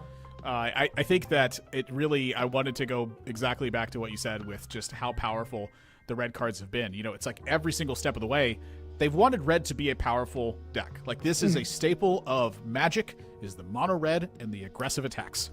This is one of the most primary decks that has ever existed in Magic. It's been there for as long as I have played the game. Sometimes it has been awful. Sometimes it's been great. Right now, it is at its peak in Pioneer, and it's because Pioneer is still such a new format. Late years have been very good red deck, very good red deck, very good red deck, very good red deck, and now we're seeing all of that get mixed up. Really, the only card it's missing is Ragavan. That's like the lone card it doesn't have, but that's because it's a Modern Masters card. So when you look at that all combined into this one package right now, it's got everything. So what do you do to stop that? That's a great I guess the answer to that is play its mono red and play the red cap melees. But that's really the question for this right now is how do you actually beat this deck if you're playing it from the competitive side of it? And the answer to me is learn the matchup. Yeah. I think we're at that point. Where it's like, you know, you build a deck to just completely be an anti-red deck and just hope that that's enough, you know, or that deck still doesn't beat red and the deck is just too powerful. Maybe something has to be done from the wizard side of it. Who knows? You know, I think that's the next test for the next Pioneer event that's out there. And if red just keeps dominating, it's just the best deck, can't be stopped. And what can you do, you know? It's a tough question to say what you can do because any slight card change, maybe it just gets replaced. It's really tough to say. It's a difficult deck to change. That's the question that you really have to consider when you're talking about changing a card here. So our standings are ready now. We have closed out 6 rounds for this. Who's getting the big bucks? Who's going home with, you know, I guess the little bucks, but still some bucks nonetheless with it. And it's Mattia Ritzy, the second one of these now that he is able to claim under his belt. It's just been 3 of the events so far as well. There's 7 more planned. Is that what's going on here? There's supposed to be 10 of these events this year that are going on from what I understand with this. Ritzy closing out 2 of them now. Wheeler, an impressive 5-1, of course, with the mono blue Rona combo deck. A very impressive showing from it. I thought this deck was going to get obliterated, and maybe by mono red it does, but against everything else, it looked like it slapped. Wow, I couldn't believe how good that deck looked. But then you move your way down. It's all the way down to 7th place there. Not quite a top 8, but pretty close to it from there. This was a great event to look. It was just classic Magic the whole way through. A lot of peppered in decks from top to bottom, cards that are remembered of the last 5 years. A brand new set coming in that's, I think, going to establish its footing. A lot of powerful cards. but how do you build around it? That's really the question for it, because there's so many synergy cards with it. But when I look at the players that are here in this top 7 spot right now, it's players that I just seem to remember time and time and time again. Yep, absolutely. Really impressive tournament for all these players. Looks like the Creator Showdown just pays for Mattia Rizzi's mortgage every month, and he goes from there. So big congrats to the champion once again. You love to see it with it, but Mono Red, this is the stable right now. Again, these just pull these cards out of the box. These are cards that are sitting in the common and uncommon section a lot of time as well. Cards that are sitting in that extra rare box that you have sitting on the side. Just put it together. It's so easy to do, and still, frankly, it's one of my favorites. The fact that it's the most powerful right now, I don't like that as much, because then everyone's playing it. That's true. That is the brutal part. And one last thing I will say about Mattia Rizzi, the 2 events that we together have called and see him win, played the Dimir midrange, the Kaido deck, arguably the best deck of the format. Plays the red deck. Hard to argue. It's the best deck of the format. He is the type of player that will just play the best deck and say, yeah, people are going to be gunning for me. I'm going to play it so well. I'm going to give myself a chance to outplay people. And I really respect that strategy. When you're good enough to talk the talk and walk the walk, you end up 6-0ing 2 of these tournaments back to back. So big congratulations to a phenomenal player. Corey, honestly, I think those are fine closing words, but if you have something else, now's the time to say it. Just that I had an absolute blast casting with you once again, buddy, and I look forward to doing it again. All right, well, we're going to see what's coming up as we have more of these soon. So next month, we had another one scheduled. I believe that the date is what we have that's coming up on the final of this one is now. That is pretty much it that we have for it. So with that, thank you everyone so much for joining us. I'm Nathan Zamora, for Corey Baumeister, for everyone here at the production crew. Again, thank you so much for joining us. We appreciate you so much. We'll see you next time at the MTGO Creator Showdown.